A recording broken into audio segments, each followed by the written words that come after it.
Welcome, everybody, to some more collegiate action. This is the esports week right now. It is a lot going on for NACE Starleague. We're going to be starting things off with Rocket League. And to bring you through the action here for these conference play-ins, I'm Dana Taco, and joined with me is Squid. And Squid, we got 3 hype matchups going on. Normally, we have a lot of stuff going on, and we're always excited to get into these, but there's a lot of stakes going on in this next week. That there are. We're talking about conference play-ins right now, Taco. We've been following the league now through however many weeks of gameplay, but it all culminates in this here and now. These teams that we're going to see today are all the 2 and 3 seeds competing against each other to see who makes it to the playoff bracket. Yeah, functionally, the first seed is already into that championship, which will be happening in November 14th, but right now we're deciding who's actually going to meet them there today. And of course, we're going to be starting things off with Rocket League, but we got a jam-packed schedule here on the NACE Star League for all of collegiate esports. If we take a look at the week ahead, of course, we're starting things off with Rocket League, then we're going to hand things off to our compatriots on the Overwatch broadcast. Next day, League of Legends, bringing you the finale of the regular season, getting into playoffs. Call of Duty right after that on Wednesday, and rounding out the week with some good old-fashioned global offensive of the Counter-Strike variety on Friday. So you do not want to miss a moment of that. Drop a follow on the Twitch. Make sure you're following the Twitter, all the socials for NACE Star League and CSL, and make sure you are tuned and eyes glued to the screen because there's going to be a lot going on. And as we mentioned, this is conference play-in, so today we're going to be starting things off with all of these games with Florida Poly in South Florida, but then taking a trip down to Central Michigan, facing off against Michigan Tech with the Huskies, and then round things out with Colorado College and Cal State San Marcos. And so all of these games, so much to play for, really important games, obviously, and a lot to prove for all these teams. Not quite finishing in first. They don't have that guaranteed bye to the playoff, and so you're going to have to fight one more week to get there. Yeah, and we talked about this a little bit prior to the broadcast, Taco, but Florida Poly in South Florida, I think, is going to be the match to watch for the day. So, for those who don't have much time, you are in luck because that's going to be our first game of the day. So let's start to talk here just about brass tacks, Taco. We got USF, we got Florida Poly. This is not an unfamiliar matchup for us. We actually saw this not so long ago here on the broadcast Monday evening. And I'm a bit surprised, to say the least, that we get the fortune to watch these 2 teams again. But the question is it going to turn out like it did last time? It was USF that took Florida Poly, but it was in 5 games. Yeah, and that's the thing about Florida is that they've always had so much talent within. And of course, it's not surprising that they're going to be neck and neck with each other. USCF and USF, the first and second seeds within this area, are both teams that have gotten into CRL. Florida Poly has not, but historically, they are a team that has gotten that far and is capable of getting this far. So of course, the Southeast is a great place to start because all these teams are very much neck and neck. And they are. And then, of course, Central Michigan coming up against Michigan Tech later. That will be one to watch. And I personally am very much enjoying that one. But something else we should note, best of sevens throughout the day. So we talked limitedly about, of course, FPU and USF taking that one to Game 5 in their previous series during league play. But now they're going to have a little bit more room for error, a little bit more room to adapt to their opponents. And I think that's the real question now. So if we really start talking about how these teams played out, we discussed previously in our analysis is the fact that USF, they have just a little bit more experience near the top level than Florida Poly. But the question is now, Florida Poly having been able to play through the league, right, and potentially going back through the VODs and seeing what went wrong, will they be able to remedy the errors that were brought to the forefront in that previous series, or will it be South Florida who prevails? We don't really know how exactly that's going to go. Different esports programs have different policies on how strict they are with VOD reviews, so could be here or there, depending. It could be a player pop-off, too, that really changes things.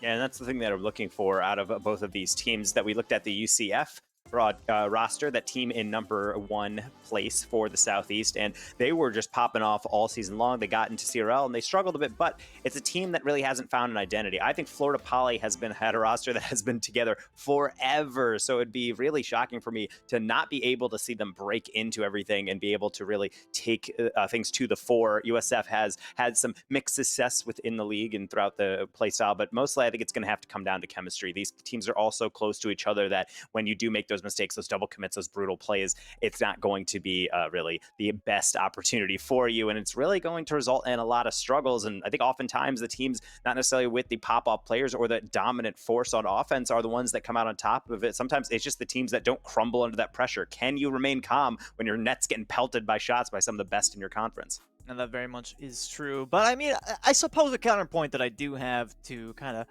spoil that a little bit is, well, Tristan left the Zips, and now, well, they're not doing so hot, I have to admit. Obviously, you know, Fall coming in as their new third is doing wonderfully, but they simply do not have the same strength as before, so perhaps it's just some experience that needs to be acquired. I mean, UNT, they were kind of the same shoes, obviously, over there in the West, so bringing Corrosive onto the roster, of course, just after picking up Lucia the previous year in place of Alex Storm, things kind of changed up for them rather rapidly, and then Corrosive actually did sustain an injury, so things have really been moving around for North Texas. They're actually, Taco, how did they fare the other day looking for that CRL playoff spot? Did they manage to take that W? Well, I mean, we're talking about the general scheme of a collegiate Rocket League right here, and I think Florida is being so close as they are. It kind of is echoed in really all sentiments of the both conferences within the league play. CRL has come down to the final games, essentially. North Texas was able to get a win against Colorado Boulder in their very last week of play, and they were barely able to squeak into the playoffs at 4th seed. A team that is normally a dominant first seed was barely squeaking at 4th, and I think that really echoes the sentiment that a lot of teams are going on. Historical powerhouses are not finding their way, and Florida Poly was a lock for so long to get into playoffs, and now they're not even in, or at least get into CRL, and now they did not make it. They're struggling even in the CCO Open, so it's tournaments like this in the Starleague that I'm looking forward to them to get back to that former glory. I think they're not necessarily falling out of favor, but they're not being able to keep up with the current meta. Every team is so good at the top that you really need to bring your A game for an entire series straight. It's not good enough to have some pop-off moments or a good day and bad day. You have to be the absolute best in your region. You have to come in with that confidence every single time. And that you do, and it looks like we do have the players just about ready to go here, Taco. So before we get into this one, I have to ask you where you're leaning on this one, because I gotta be honest, I still feel like USF has got this one in the bag. I predicted for them last time, and it was a narrow victory, but a victory nonetheless. And I think I'm going to have to give it to them again here. Sean, Feaster, and Banger, it just feels like such a solid lineup in my head that I can't really give them the L.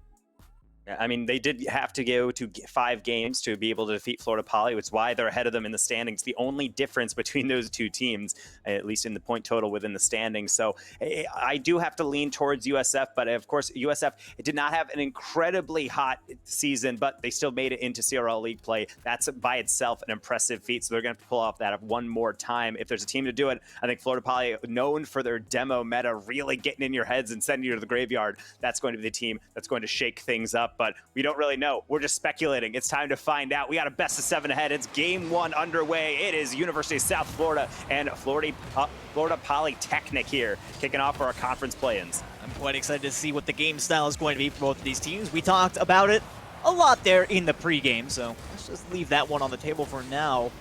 Platy in for FPU. Excited to see what he can bring to the table here, but Bobsto Rex a bit more on the mainstay side of things. So as they get the offense started here, perhaps they'll be able to maintain just enough to break through, and already a demo on the back end. Hey, Taco, what was it you were talking about not even 10 seconds ago? I don't know, I already forgot, but at least right now we can just focus on the demos coming through. Platy coming through and driving through the defender. Bobsto still a fantastic shot. Even without the demo, that's a tough one to keep out. And it is, and just in case you need reminding, apparently, because you somehow forgot. I thought my memory was bad. Taco, you were talking about the demo plays of Florida Poly. They've gotten a little bit... Joking, Squid. Of course I remember the demo plays. I can barely forget it. It's the so much trauma going through my mind of seeing constant demo smoke throughout the field. These guys are absolutely vicious on the exit rotations. Yeah. They never miss out on the opportunity to take out a goalie. I can hear you furiously scribbling on your notebook right now. You know how it is. CRL, oh, banger, almost got a bump of their own. Bob still had to navigate through some traffic there to make that save. But that's just the way of CRL is. You gotta remember so many things at the same time. You don't really have much space. But looks like USF are actually getting quite a bit of space here on the attacking side. Banger off the backboard over to Feaster. If that was a high shot, that surely would have found its way in. Yeah, but right now it is not finding its way in. USF is trying to circle around the goal, but they're not finding any success with it. And these weak shots are not helping either, but Clears aren't doing much better. High one from Rex will at least buy some time. Bobsto, pass one into Platy. The back pass into Rex from deep. He's going to hit it just wide, but I love the interplay there, using your teammates with a strategic back pass, baiting in the defenders, and they nearly got some payoff for that. With the textbook play, they're going to need to make another one here on defense, and they can't. Just inside of that near post goes Feaster, and we're tied up. That's a tough one. Rex is just trying to get a delicate touch, and then Bobsto, someone caught in no man's land. They turn toward it. They think they might have a read. They don't, and Feaster, it's not the cleanest touch, but it does its job. Past the defender, in past the post.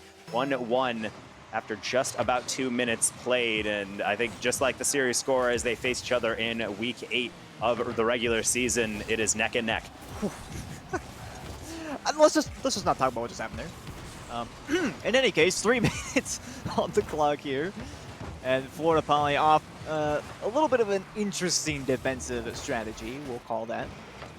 They're going to be able to start up on the attack here. You mentioned the passing play we saw moments ago from them on a previous drive. I'm curious if we'll see much more of that. Another demo attempt here. Platy trying to take Banger out of the rotation. Unsuccessful, though. It will be cleared all the way downfield. Seems like a little bit of long ball for both these teams. And, of course, speak of the devil, Banger again, save on the back line. Really doing there for Florida Poly. I wonder if we're still in the feeling out phase here. It doesn't really feel like it for Feaster, though. That's goal number 2 to his name. Now, long balls, long chases, and when you have those long chases down, you start to have space in the midfield. Credit to USF. They understand that space, and they will tuck a pass right in the middle of it. Feaster, top shelf finish, 2-1 right at the stroke of halftime. USF starting to clean things up, and it always is nice to see those teams when you're in a bout of long ball. Who's going to bust out the passes first? How about solo mechanics? That one going off the crossbar. Banger nearly bagging number 3. And we've seen some crazy double taps of late, but Banger couldn't quite find one to put on the highlight reel, unfortunately. We'll have to revisit that one in due time. Well, it's only been about 3 minutes of regulation play here in Game 1 of Match 1 for the day. Bobsto, the double tap chance, and they will get it here! Sean not able to get it away, and we're tied again! And that seems like a slow read, but it is so difficult to know how that's going to roll. Is it going to bounce out a little bit more? Is it going to go straight down? Bobsto has read that all the way through and gets the dunk. Perfect positioning. Look at that aerial awareness, leading his team on shots and goals, and they're all tied up again. It's a beautiful performance here. We've got the two clear strikers on either side. Feaster and Bobsto taking the lead. Of course, you do have to credit Demolition for goal number 1 on the FPU side. Looking for more. Almost a double tap there on the corner. Platy chases one away, and Banger can't make it back. Again, the physical threat clears the net. And Platy showing that points aren't everything. They're at the bottom of the scoreboard, but they are single-handedly breaking down this defense in the back. No demo this time, but it forced that USF defender up on the wall. They could not get down in time, and there is the lead for Florida Poly, living by that play style, and they're living well. They are. Finally, somebody else getting a bit of the scoring as well. So with 2, Rex now with 1. There's still plenty of time here for South Florida, so not all she wrote just yet. This nice high ball here from Sean. Their backup has been taken out of the play now. Heads up demolition there from Bobsto, eliminating the rotational play off the force challenge. But now, chance for a counter quickly shut down. Bobsto with the cutoff in the midfield. Sean needed some height on that ball. Right now, it seems like South Florida are struggling just a little bit to find some space and time here against the FPU midfield. Yeah, but FPU is doing a good job, and they're starting to slow down, which is not what USF wants. They're doing a good job to break out when they have space, but when that space isn't afforded to them, then you need to get to a different strategy. You can't be telegraphing these passes across the field, especially now that FPU is playing so aggressive right at the 50-yard line.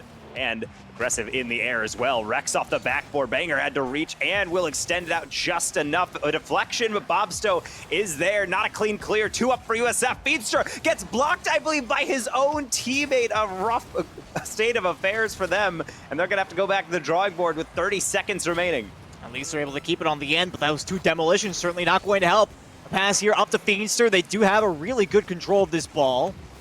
Doesn't look like they're going to be able to do much with it. They just have to keep it under control for now. They can't really let this get pushed past the midfield too far. Otherwise, it's going to be a full reset. And it looks like they've let that get to exactly that point. Bob's still up first. John with contact. Nice bump there from Banger. They need more, though. Another 50-50 win here against Platty. It's getting close to that goal line, but touched away here in the critical moment. And now the final second will burn away. Rex under control here. Just going to go with the slow ball and will score here at 0 seconds just to put the cherry on top. Yeah, cherry on top, indeed. It's a delicious meal that they've crafted. It was back and forth, but they held on to the lead. USF did not have the response, and Rex just really putting the exclamation point there with the best mechanical play of the day so far. Game number 1 belonged to Florida Poly, but it is a very long series ahead. They're going to have to keep on bringing that heat, especially with that demo play. USF just had no answers at time with Platty running through the backfield. That's very much true, but I feel like that may change, so leaning too much on that demo might not be the greatest idea. I have to say, though, they did a phenomenal job with their midfield presence there about halfway through the game. Once they started getting that lead more and more consistently, South Florida had some trouble trying to push past there, and I think that's the one spot that they're going to want to keep consistent throughout the series, no matter what their play style is. I think that can pretty much be said for any Rocket League team, is try to lock down your opponents, try to force them to make bad plays into the corner, so that way you have a safe defense, right? Make that safe transition at the very least, and at the very best of times, you can drive it back into the other end, maybe even get an extra goal on top of that. So very safe play overall from Florida Poly, not an issue, but if USF does break through first, it might be a little bit of a complication. Absolutely, and they got to make sure it is as simple as possible now that game number 1 is out of the way. We've drawn first blood now. Who can answer back on the side of USF?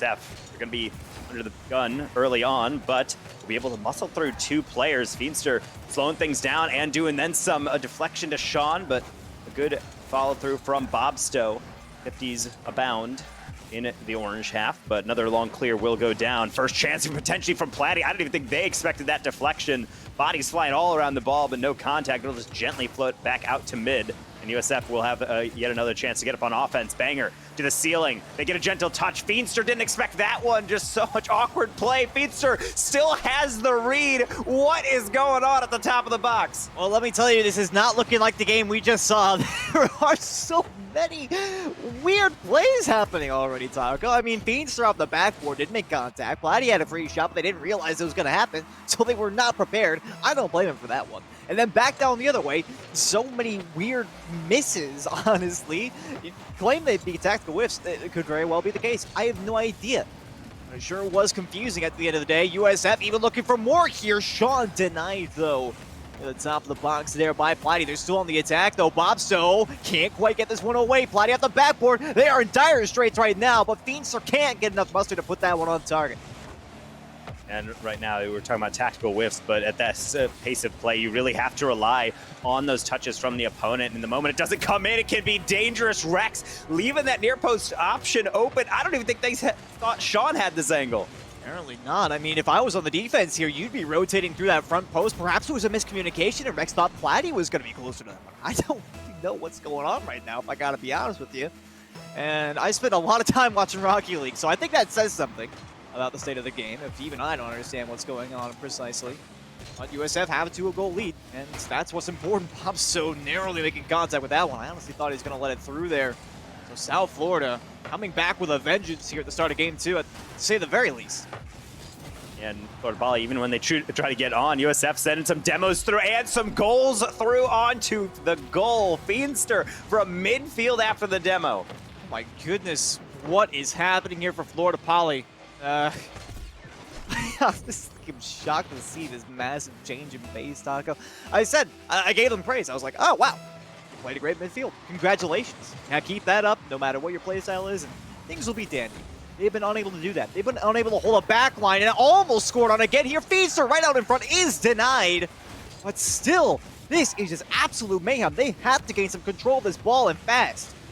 Where are they getting this confidence? Rex and Bobsto are on the squad that is down by 3, and they're pre-jumping each other off ceiling resets, but it doesn't work out that time, but I suppose they're still having fun with it, and that's all that matters. They have a lot of time to get back into it, and some bump plays to try to put their signature spin on things. That one going to get denied on the near post. Now back the other way. Feenstra on the near post, deflected by Rex. I don't think it was on target, but they were taking no chances on that one. Another high lob. Feenstra into the ceiling. Tough read. Banger straight down. Feenstra another touch, and that's going to get past Sean. Just like pinball right now in the Florida Poly half. Oh my goodness, a banger getting bumped out of the way here by Sean. The pass over to Feenstra, almost on target. Right now, I feel like South Florida, they're just going for the confusion play. I gotta be honest right now. They just see ball, hit ball. And let me tell you, it's working for them. It's not often that you see this kind of a play style really succeed. But when it does, it is the most confusing thing. How do you counter this as Florida Poly at this point? I think that's the real question they're asking themselves. And finally, a miss here from Feenstra might open the way, but they can't capitalize on that one. It clears out to the corner. Yeah, Platty was sent back to their side with a demo, and he'll have a chance to respawn with a goal. Good putback by Rex, and that will be at least one back for the Phoenix, trying to resurrect this game number 2, which has really gotten away from them. 2 minutes remaining. Can they get those 2 goals? And they've got to be a little bit glad that Banger kind of had a bit of a misread on that play. Obviously not being able to defend the backboard is going to be suboptimal in basically every instance, and they're able to capitalize on it. It's a 2-goal deficit with 2 minutes to go. That's loads of time in Rocket League years. And well, it's not going to be a lot of time for Rex. He gets bumped out of the way on that one, trying to control that ball. Bobsto, though, back into the zone. Great 50-50 here, straight to the top of the box. Not able to close the gap immediately, but Feenstra doesn't expect it. Was expecting more speed from the opponent, and again, is that slow play from Florida Poly. Ended up netting them game 1, but it doesn't seem like it's working out for them here on the defense. Every time we see it on the offense, I want to give them praise, but they can't hold the back line. Yeah, and to be honest, this is a great touch by Feenstra. There's a lot to do here. You're at midfield, you're driving back towards your side, and really the only redirect you can really get is just by jumping and kind of tilting your car, and they do it perfectly. Bobsto can't catch up to it. That's a goal number 4. Gives them back that 3-goal deficit, and that 90 seconds remaining is quite a lot for Florida Poly to do with, but my goodness, USF has woken up this game. It is not back and forth. It is very much them dictating how this game is going to go, and as long as they stop these double commits on offense or have no awkward giveaways, it could be their game for the taking. Bobsto off the side, almost tucking that one through, but instead it'll deflect all the way back into their half. Rex, one more touch, and that's to the corner. Still time here again for Florida Poly. It's long odds. It's still doable. A demo on the back end, but they lose one player of their own. Now open net potential. No Feenstra is there. There's nobody there for the immediate follow-up as well. A fake there from Sean. Still a demolition. They're trying for it. Just cannot punch through the defense here. They're making very good use of the time, though, I'll admit. Sustained pressure is eventually going to break through if they can keep it up. Rex out of the corner once again, straight towards the mid. If somebody was in the air for that, it's a surefire goal, but they cannot close the gap. They had to go for the reset, and now pushed out of the end here. Nice brief for the Sean.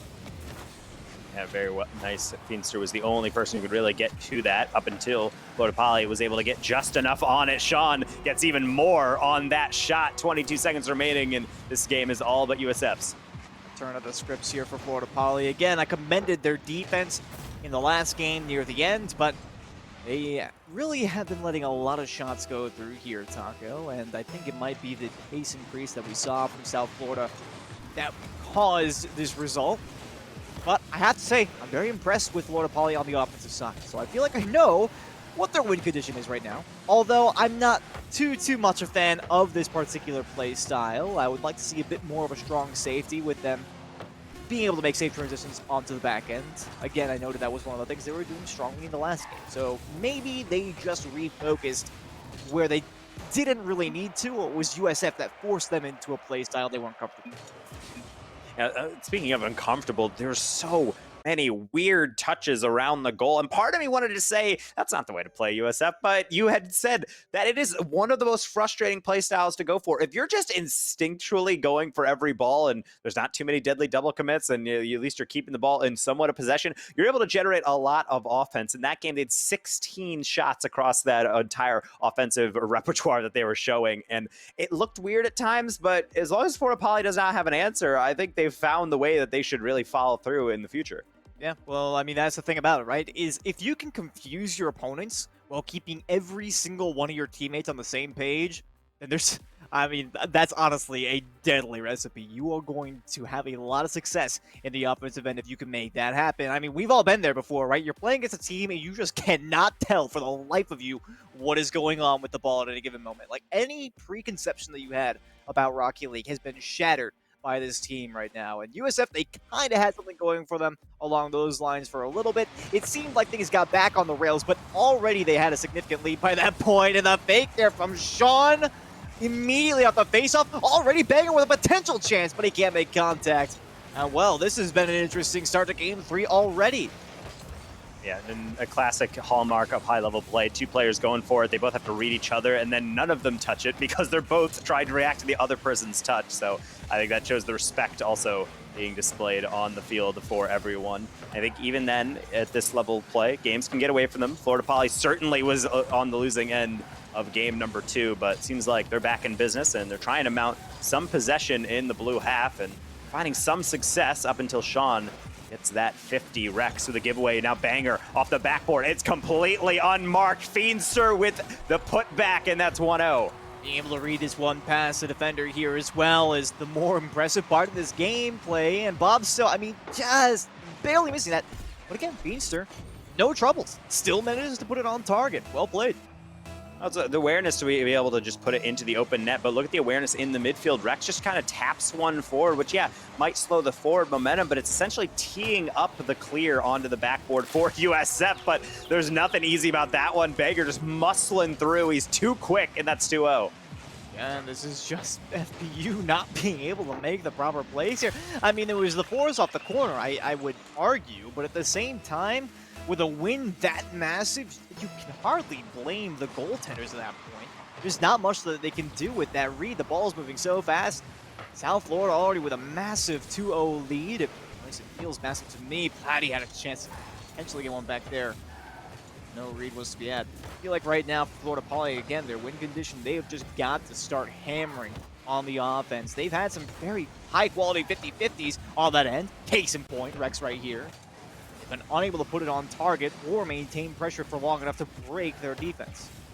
And Rex is going through for a demo on Platty's shot. They didn't find it, and I think that is really the double-edged nature of their play style. They love chasing down demos. They love being able to get on top of it. The moment you start whiffing, then you just have one player who's just lurking upfield for no reason, not helping out your defense. Therefore, your defense has to be locked down tight, and it hasn't been. Florida Poly has been repeatedly caught a little bit unaware of the USF counterattack, and I think USF is more than happy to get on the board with those opportunities, though it's not like Florida Poly's helpless. They're still getting shots and generating saves out of USF. That was a banger from Bobstow. That's going to get turned away, and now Platty and Rex gonna have to try to build out of their half. Gonna get cut out, and Banger Boy will put another one on the backboard as Fiends drive another one in, and no, just gonna go wide. That is the worst feeling right there. If you are a defender, and oh, the demo, it's not there. Banger makes the save. I think he went out for the squishy on that one to avoid Rex. And USF turns away the opponents once again. So many positions where I'm looking at this and I think, oh my goodness, I would hate to be that defender, and this is one of them. Bobstow through 2 for goal number 1. Doesn't have to be incredibly smooth. You just have to get it past that one defender. This is a nice cut past one, and then they just try to slow it down just enough. Banger diving at it, and then unfortunately they dive a bit too far. Back to a 1-goal game right at the stroke of halftime. That is exactly what Florida Poly needed. USF is starting to get on a roll, so anything to slow them down, I'm sure is much appreciated. Which is true. Got the 1, but you really need to see that second. We do need to see it now, and it looks like they might have it. Platty caught off on, oh no. Oh, Feedster! Completely open net, could not capitalize. The save made here on the back line, but Rex gets faked out. Platty comes in from the side for the save. The confusion strategies for USF are working wonders, and again, a pass here denied by Platty. It looks like the defense here for Florida Poly has certainly become a little bit more stalwart, but they've still got to deal with Feaster with the doozy dish off the side. Relentless pressure again yields a goal. I mean, Feaster, I don't know how they read that. They're going from the side with the whole time. Bobso gives him the inside challenge, then nicks it outside, and there was no bite. Feaster knew exactly where they wanted that ball to go, dunks it through, and then even at a pass in the middle, I was about to chide them for not passing it down to the player in the middle, but they do it themselves, put their team in front even more. USF really liking how they're playing. A lot of confidence on these challenges, and it seems like they're really getting into a flow state. It does seem that way, and I think overall as well, individually, I've been more impressed with their players. I mean, commendations obviously to Platty, the demo attempts in Game 1 that seemed to net them the win. But it seems like USF as individuals are more aware of how the play needs to go and able to execute in more facets than we've seen out of their opponents so far. That is to say, USF is playing better. In any case, final 80 seconds now underway here. Still a 2-goal deficit here for Florida Poly. They've had some flashes of brilliance on the offensive side. When you're going to need to see more, though, the defense has certainly become a little bit stronger, but not strong enough. And right now, even though there's no goals going down, USF is holding this mostly at the midfield and into the Florida Poly half. Got a minute remaining to be able to drain down this clock and protect this victory, and it seems to be working. Florida Poly Baylor has enough boost and momentum to be able to get these clears through, being met with a fierce resistance at the mid, and another one will deflect across. Feaster trying to take an air dribble, but they'll pass up to Sean, who will therefore put it into the corner. Feaster tight angle, but that still required a save. Platty trying to gather possession, but all they can do is grab that boost steal. Double commit on the ball in the corner. It'll still deflect through. And Feaster will have an easy possession, just tapping it back out to mid. 20 seconds remaining. Florida Poly still needing 2. Florida Poly desperately trying to hold on to control as well. Again, talked about the strength of their midfield play in Game 1. Haven't really seen that since.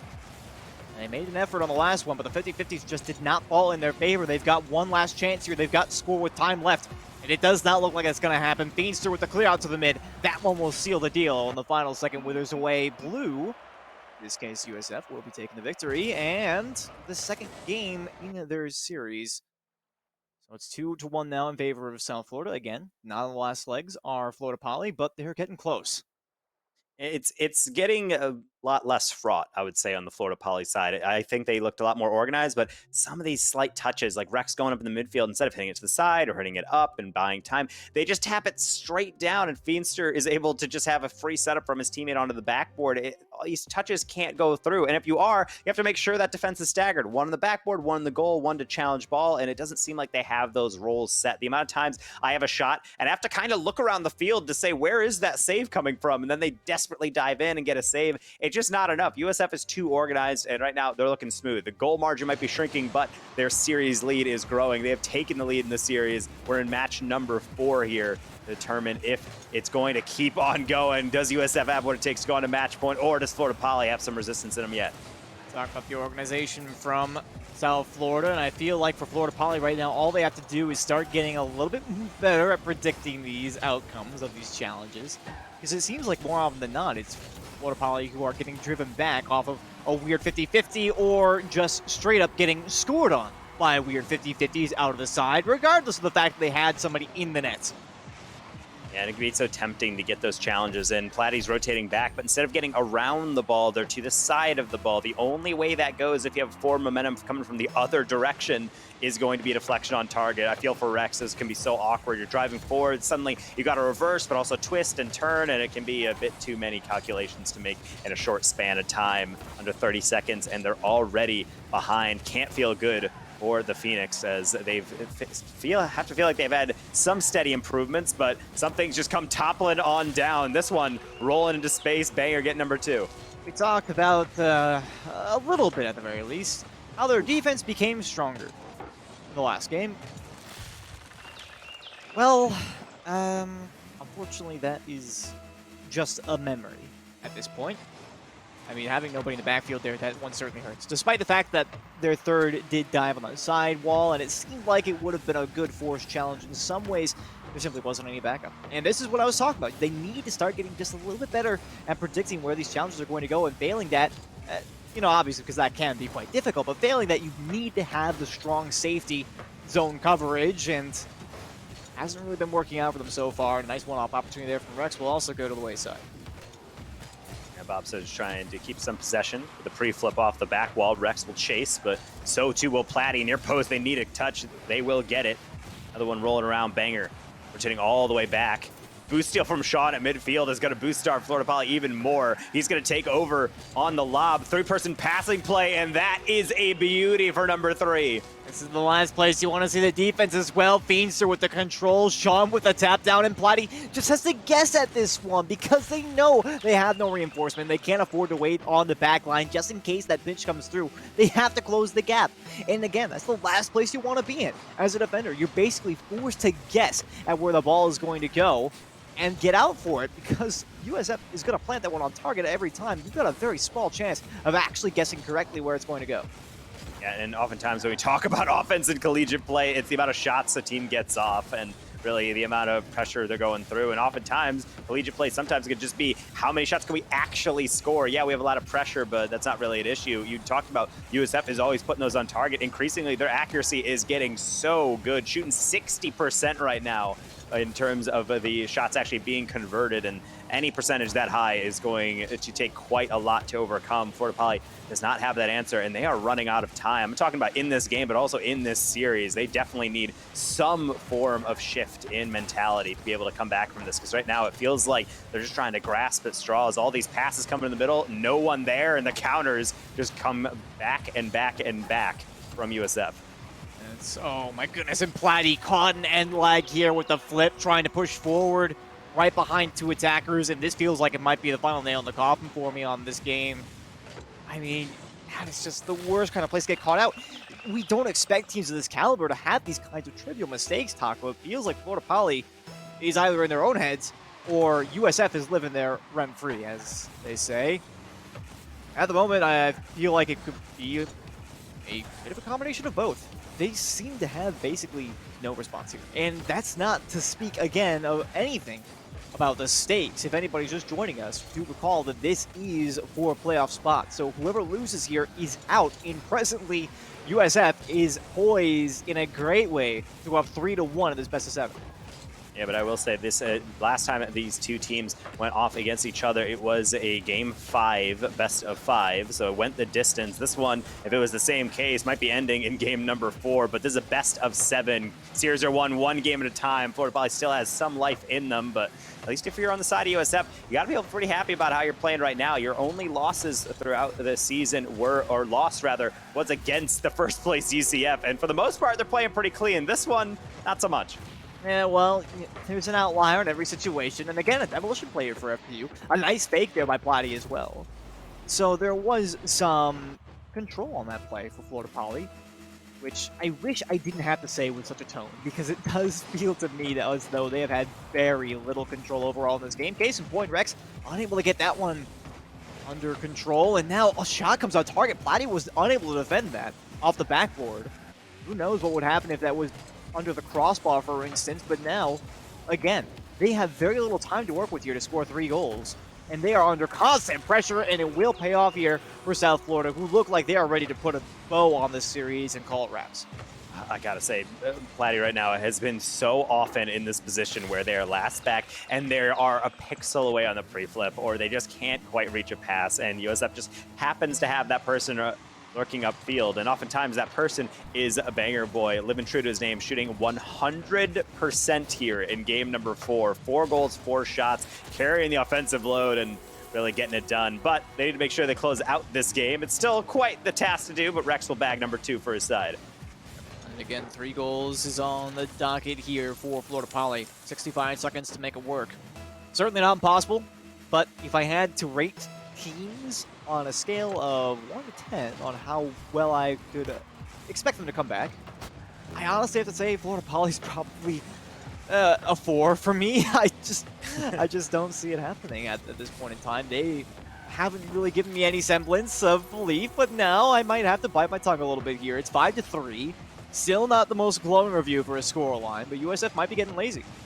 I mean, it's a top-notch flick, but having a double commit on the side of USF is a little tough. No one read that one was not finding its way through. It was going onto the crossbar. Maybe they just wanted to cut it out. Regardless, back to a 2-goal game, and I'm not going to say plenty of time to work with, but I would say enough time to be able to make a plan with Platty. Going back to their old tricks of the demo attempt, but they're not going to be able to meet Banger. They're going to be able to burn a lot of time down by kicking it into the orange half again. Rex led the way with Platty with a demo again. Now it's Bobstow.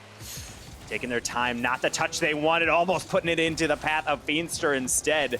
Will get a pinch. Platty, no demo on Banger yet again. They keep chasing him, but nothing being found. Rex one more to the side, and now it's a potential 3-on-1. Sean just trying to sit back and does his job well. Another 50 down, 15 seconds on the clock.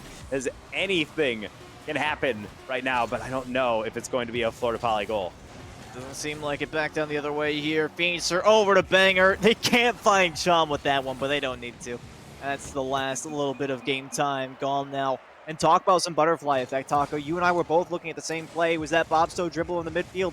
It looked like he was going to have a great possession with a lot of options. He had wingmen available to them, potential for a demo, potential for a solo play, potential to go up high or even on the wall with it. And then just got a little bit past the ball and everything shattered. And Banger was able to apply the key pressure in the mid that forced Bobstow to basically give it away off the sideline. If you want to talk about butterfly effect, that is the one key moment in those final seconds that I would say. And especially when you're down, every single touch has to have purpose. And when you are uncontested, there's a lot of things to think about. Okay, there's no pressure on me. I can bang this high, I can bang it on the sidewall, I can look for a pass, or I can dribble it. They opted for the latest option there, and they did not get their wave dash. They slowed down too much. They tried to swerve out of it, and touches like that, even though it seems like, oh, you can still recover, it's still your ball, that slows down the entire attack, because now you have to shift directions. Everyone else has to react to you, and it just doesn't really quite work out. That entire 60 seconds that we were just waiting between these games, these players were taken on the side of Florida Poly. They know they are one game away from being eliminated here in our conference play-ins. They're not going to be able to go on against UCF, so they're taking their time. They're thinking about the adjustments they need to make, and we'll have to see if any of it is going to pay off in the next 5.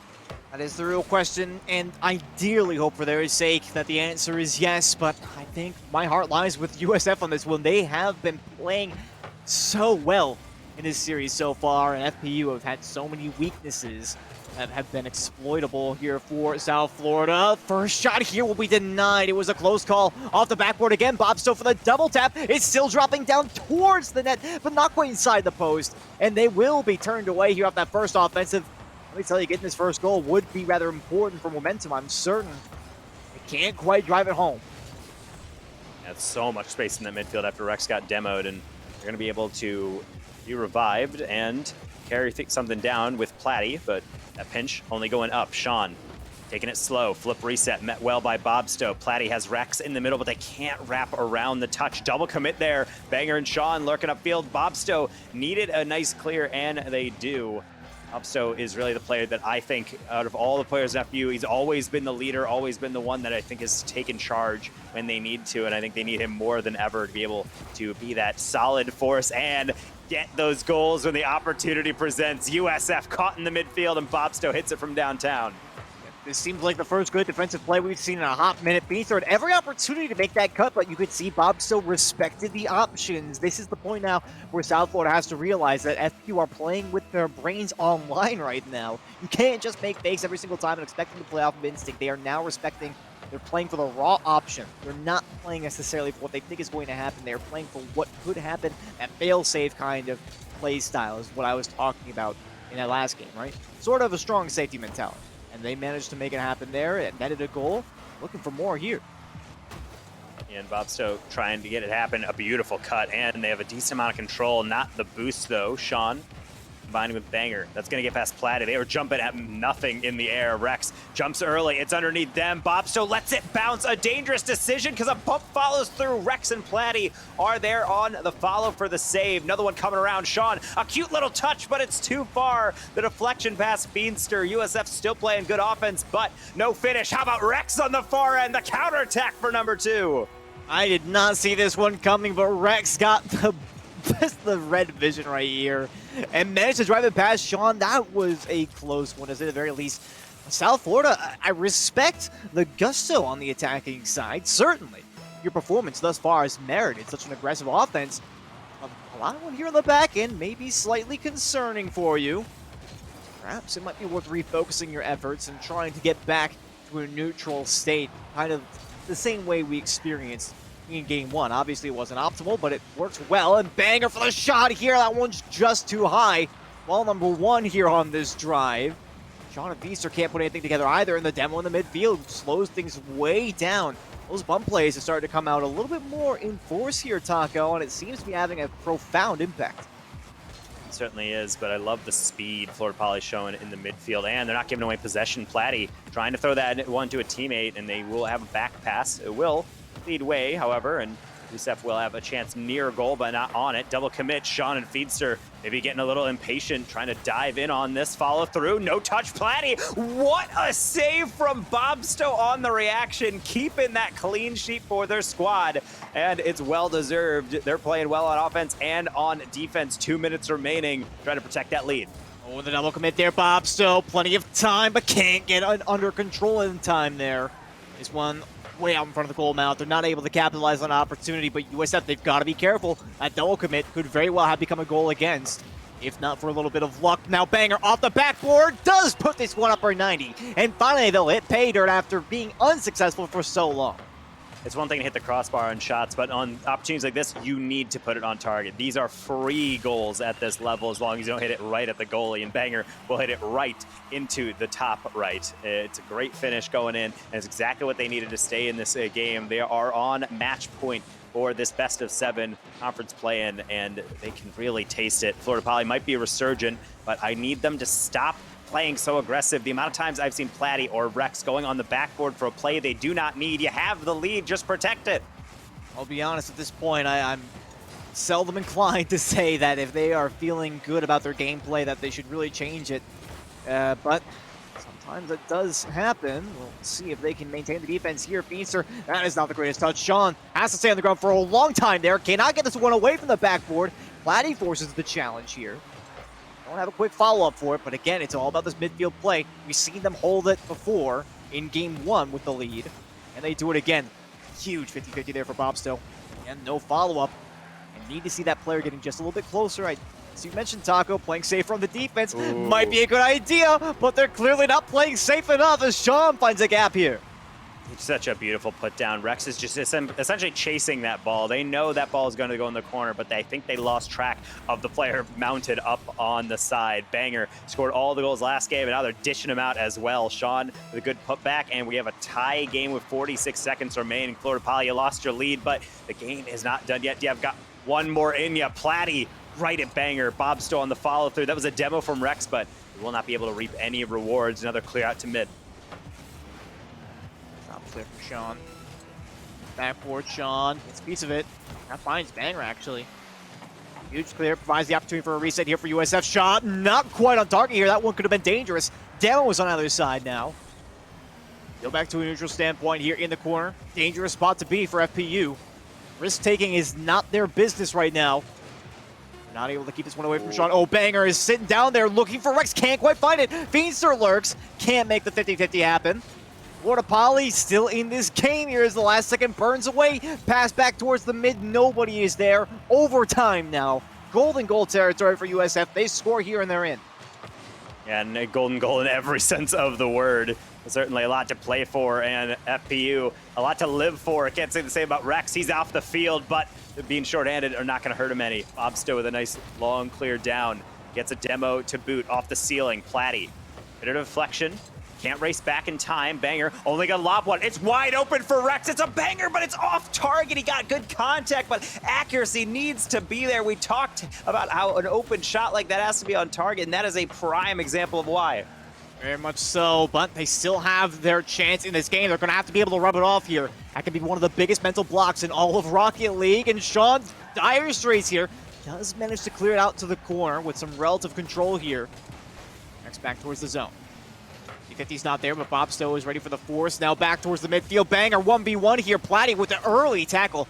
I love that aggression there. Can be so risky. You just have to try and close down that option as soon as possible. Do not give time to think for the opponents.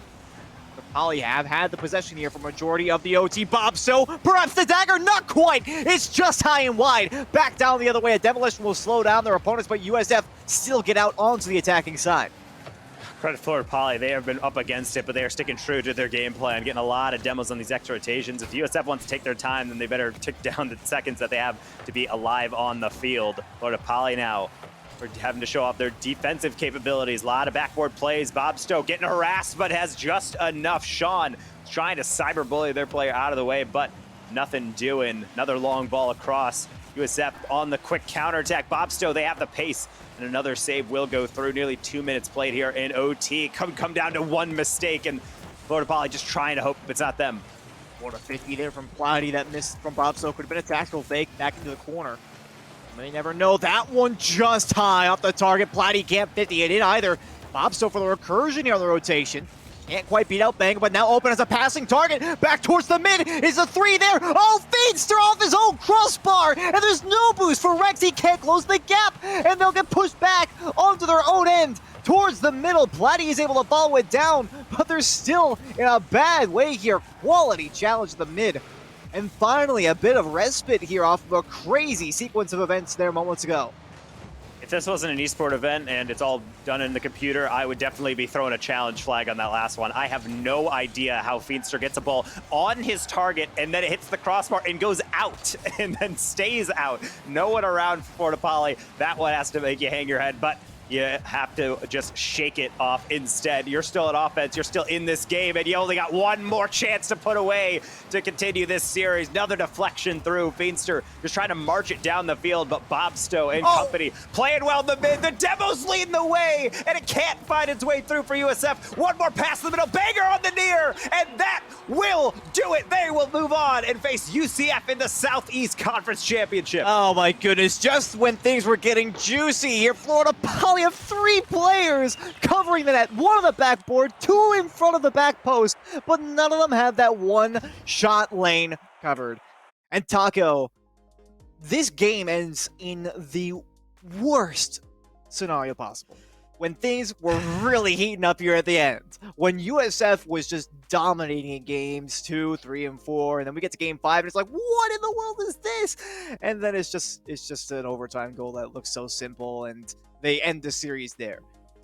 Florida Poly. Wow. You know, I wasn't giving them too much credit when I said they had a 4 out of 10 comeback potential. I think that may have changed my mind just a little bit. They're getting at least 1 or 2 points for that effort right there.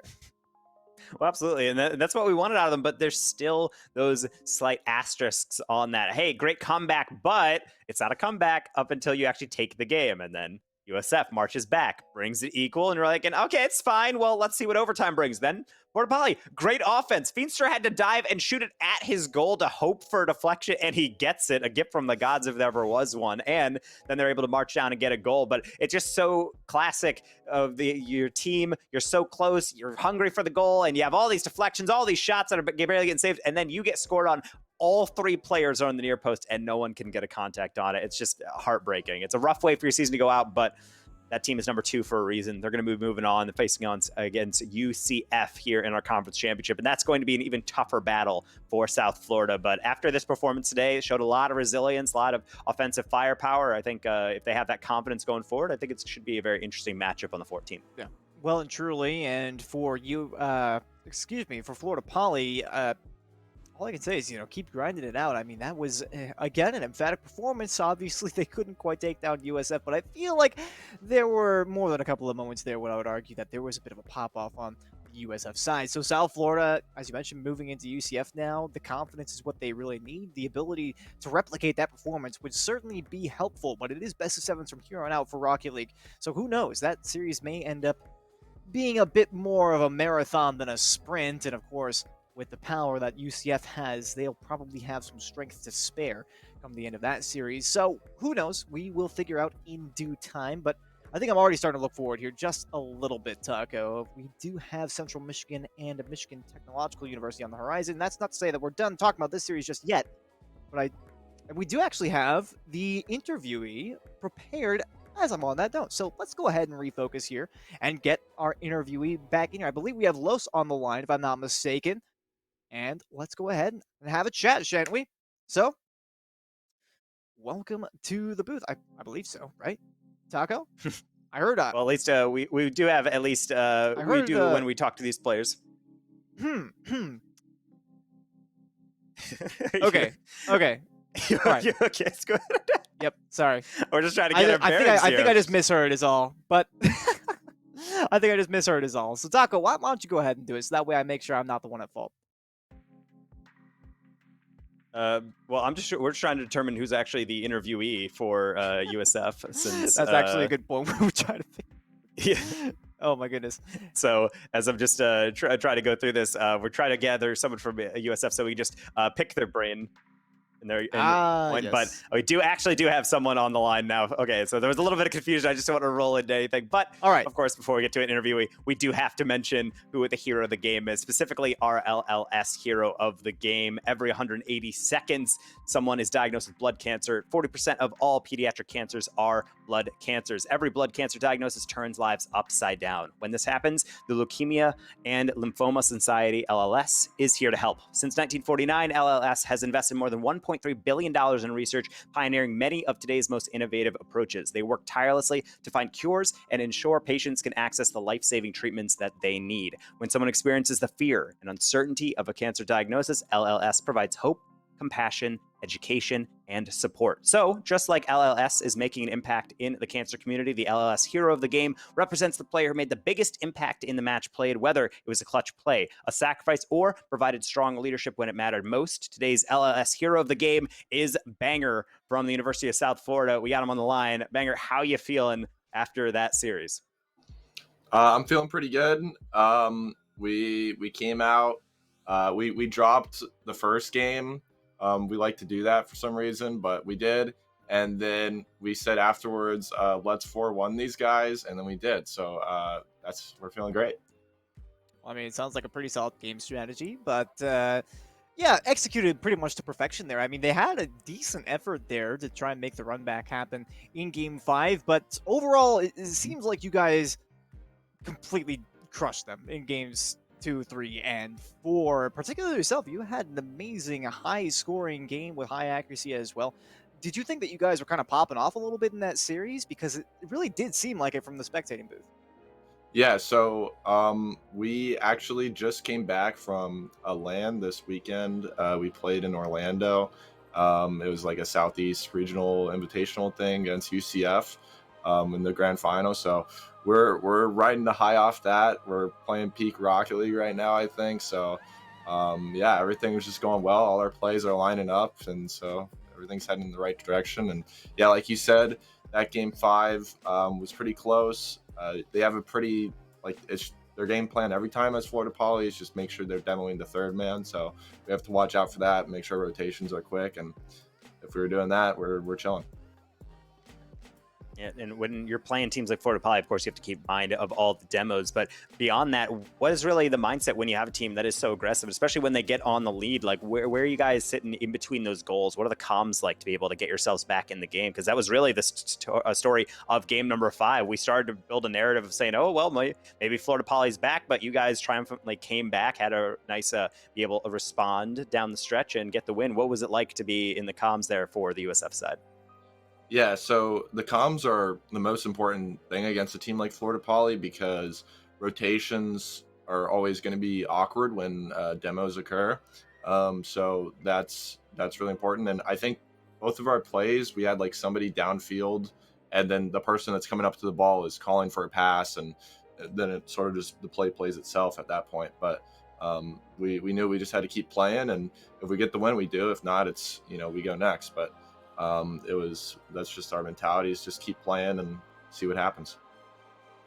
All right, and I think for me as well, I'm looking forward here, and again, UCF on the horizon here for conference championships. Yep. You said you faced off against them here on land just recently, but especially the performance here today, how are you guys feeling about moving forward here? Because like I said, you looked insane. You said you felt pretty insane, so lots of confidence here facing off against Central Florida. Yeah, a lot of confidence. I know that they're going to be bringing it, wanting revenge for this weekend, of course. So it's we'll have to look out for them. I know they're going to bring it. It's always close series between us two, so I'm looking forward to it. They're always a lot of fun. All right, well, it seems like you guys are confident. Congrats on your LAN victory, from what it sounds like. So Yeah. good job on that. And I'll let you guys get back to the rest of your night. But good job on that series. Congrats on getting through to the 14th for that conference championship. Anyone you want to shout out before we let you get off the line here?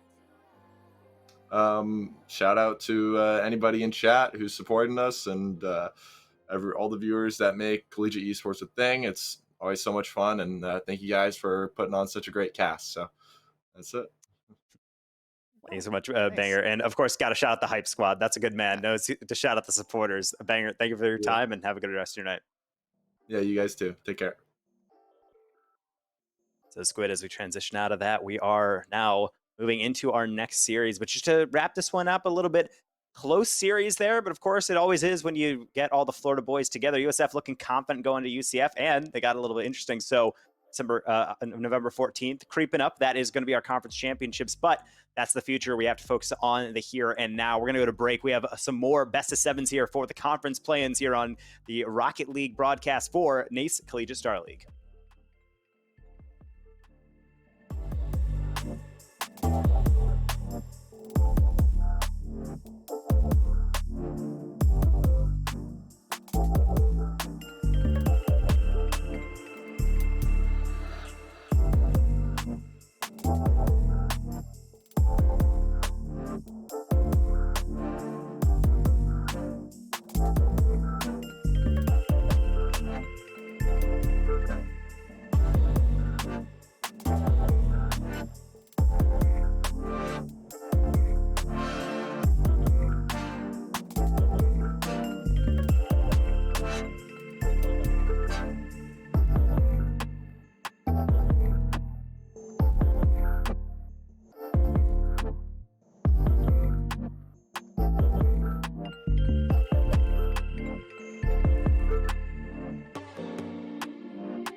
Welcome back, everyone, to NACE Starleague. It is Collegiate Rocket League, and this is the conference play-ins. We had just witnessed the University of South Florida take down Florida Poly 4-2 in a best-of-7, and they're going to be moving on against UCF. But we have another series on our hands. It is going to be Central Michigan against Michigan Tech. But before we get into that game, we do want to shout out our sponsors that make these broadcasts and all these games available. Today's sponsor is going to be Gummy Shot. It is a caffeine-based gummy. It's a caffeine pill, essentially. Now you can have caffeine and also have good flavor. One of my least favorite things about having caffeine, you don't always have the flavor with it. But with Gummy Shop, they are made from natural caffeine and green coffee bean extract. They have fruit and are high in antioxidants and vitamin D. They are gluten-free gummies. They're made from gelatin, soy, and artificial dyes. They're powerful and long-lasting. It's 75 milligrams of plant-based, fast-acting energy in each gummy, and you can customize and decide how much you want to eat, whether you're just down to take a little 1 or 2 or 3 to get through your day.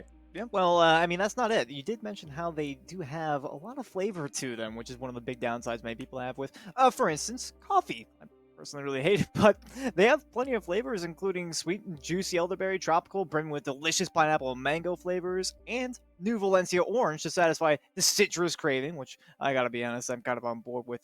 It should be noted that each product comes with as a 3 or 8 pack and are available on Amazon. Click the link in the Twitch panel to order.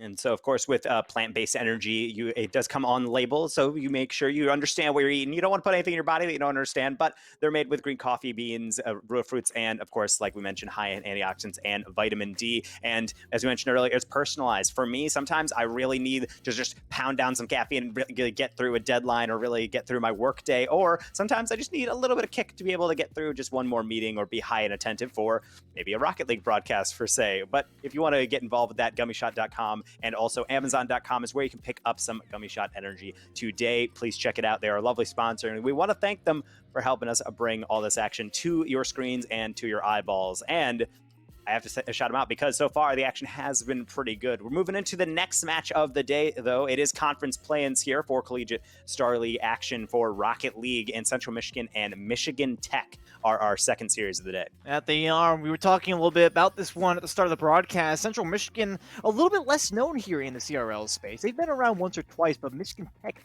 is the real question here. We are going to be looking at Tater and Stu. These are a couple of mainstay players that we knew, and Ninja rounding out their roster here for today, who is a little bit newer to the scene. We usually saw Swanky Bubs subbing in for Michigan Tech after Ducky was... I guess after Ducky left the team. So Ninja coming in on this one, potentially the new solution for the Huskies here, and we'll have to see how they perform. But again, I think this is going to be an uphill battle. Central Michigan, as I said, they haven't really had the most strength that we've seen in a CRL team just outside the bubble. Yeah, and this is where previous history does help us out, being conference play-ins and, of course, having round robin be our regular season. We do have prior experience with these two teams. It was Michigan Tech seen there as the Huskies in the second seed, being able to take down Central Michigan in a clean sweep. However, over the time, those games got closer and closer. It's like Central Michigan was starting to figure out the series, get more warmed up into it. So I'm curious to see if they went back to that tape and started looking back through these losses, because absolutely when you get beat in those round robins by a team that you think could be higher up on you in the table, it's only natural that you're going to have to prepare to face them in a situation like this, a single elim bracket to get into that conference championship. And they have everything to prove right now, Central Michigan. They do, and we have the players ready to go here. And Taco, I'm just going to do a quick prediction, right? I got MTU's back in this one. I actually went to Michigan Tech for a little bit, so I feel a little bit biased in saying that. Hidden bias. But, well, not so hidden bias, but players are getting to the lobby now, so I'm going to give it to MTU. Taco, what's your 2 cents?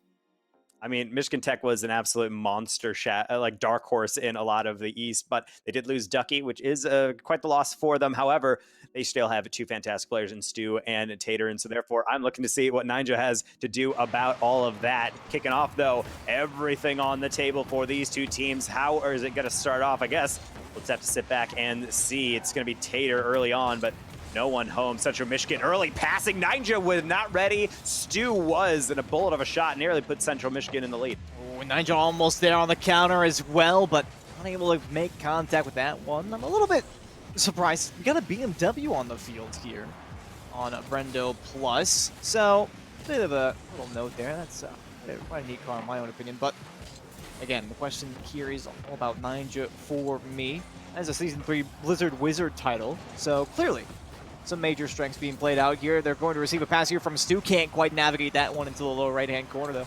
We cleared away, and we continue to play still scoreless here. NTU upfield here. Tater can't quite get that redirect to put it on target. Yeah, and Tater is certainly a player that I want to watch. They are a one's mech god. They have so much control in the air, so certainly if they get an uncontested read on the side while they're going to take it, I think that's really the X factor for the offense on Michigan Tech, although they have plenty of weapons around the field. They're getting some good advances forward, but I haven't seen anything too decisive. A lot of just touches around the goal, and up until there, nothing too hot that they had to contest Central Michigan. So still at a 0-0 scoreline. To be honest, after getting swept in the early season, I think this is exactly what I want to see out of CMU. How about their first goal? Bishop Jason barely missing that one over the top of the goal. Honestly, I feel like you shouldn't have said anything there, Taco. Those reads could be a Shh, it's fine. It's fine. It's fine. It's fine. In any case, though, those reads can be a little bit challenging, but I feel like they're going to want that one back, to say the very least.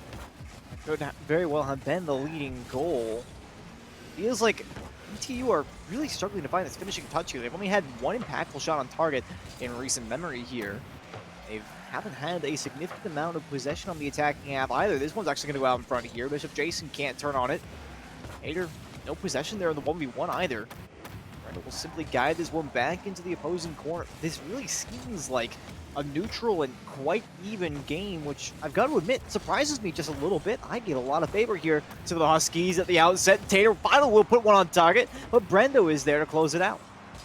Yeah, these shots aren't fast enough. CMU has a lot of counters, and I love the outlet passes. Every single time they have a counter, it's not just a long clear down, it's finding that player looking upfield, and like sooner or later that's going to pay off for them if NTU does not have the answer, but they are in fact answering back with a lot of shots on target. Now finally they can't get through the defense, so they will send one to the graveyard. 1-0, and Ninja puts them on the board. It looks like on the other end they're going to need a Monster Reborn if they want to make a defense on this one. Hey, in any case, 2:16 here on the clock for MTU. Taco, I gotta ask, did you even get that reference?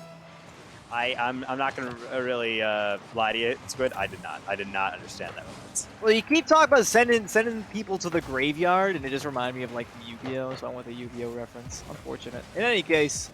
Oh wait, I watched a lot of you. You know what? I'll rewatch that entire series just to get that reference. So I mean, Monster Reborn is like one of the most common cards in Yu-Gi-Oh, I think. I'm pretty sure it's banned in competitively. I don't know. Probably is. I summon Pot of Greed to allow me to draw 3 additional cards.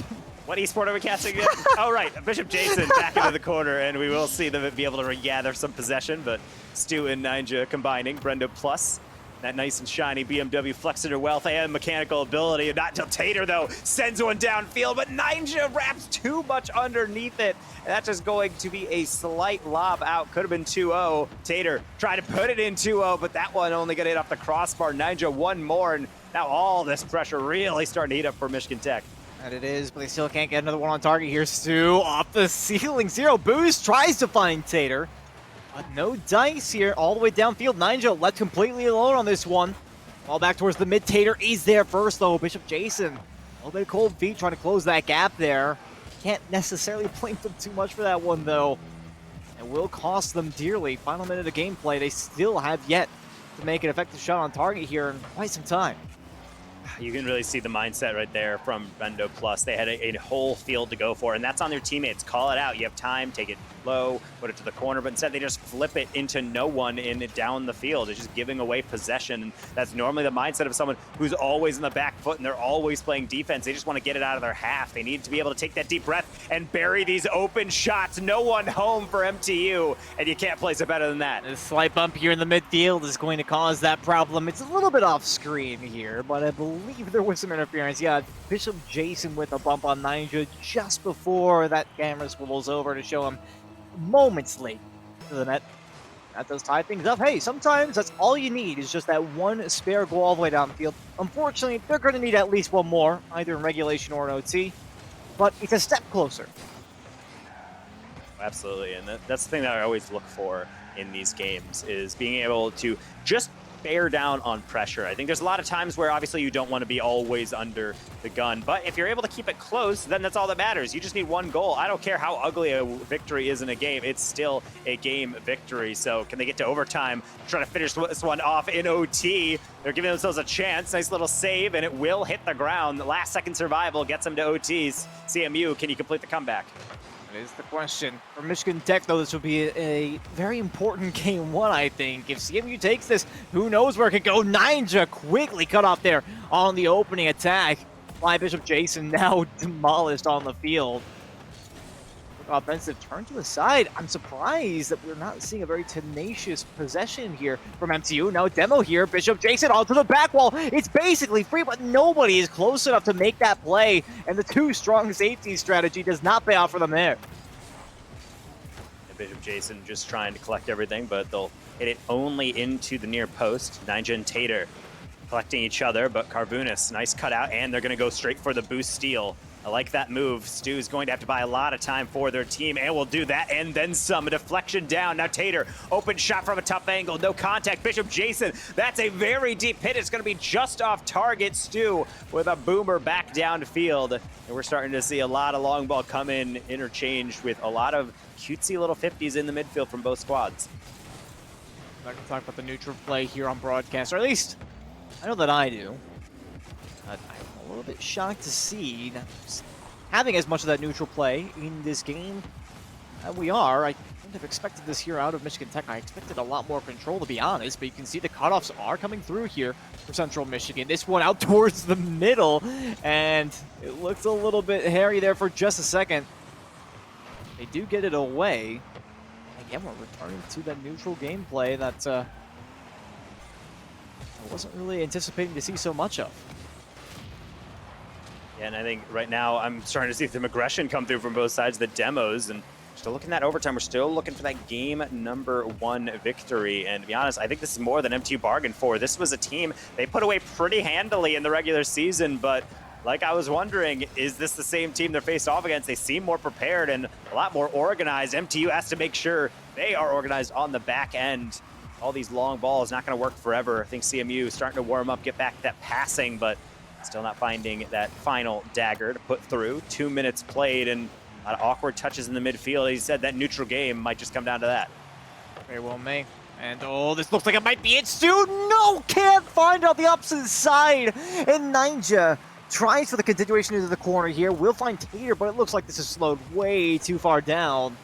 Should be an easy touch away, yeah, and it is for Bishop Jason. 2.5 minutes of overtime now played. The highest quality opportunity I've seen in a while here. Tater for the drop down, and will find the angle, receding from Stu. And MTU will finally take game 1. That felt in my soul like a Lou boost play. No one really available to get it, and Tater knows it. They went up for that aerial incredibly carefully. They know it. As long as it's anywhere under the bar, most likely finding its way through. So MTU coming through, getting the victory, I guess is somewhat in line with our expectations, but the path we took to get there, quite different. 1 goal going through for Tater off of 9 shots leading the way through the 14 that MTU was able to put on. Yeah, they're going to have to repave the road, so to speak, because it feels like this is certainly off of the beaten path for them. Still 9 shots alone to Tater. But when your conversion rate is, what does that make, like 11%? Well, let's just say that that's not exactly the greatest look for you. So hopefully for MTU's sake, they can bring that up.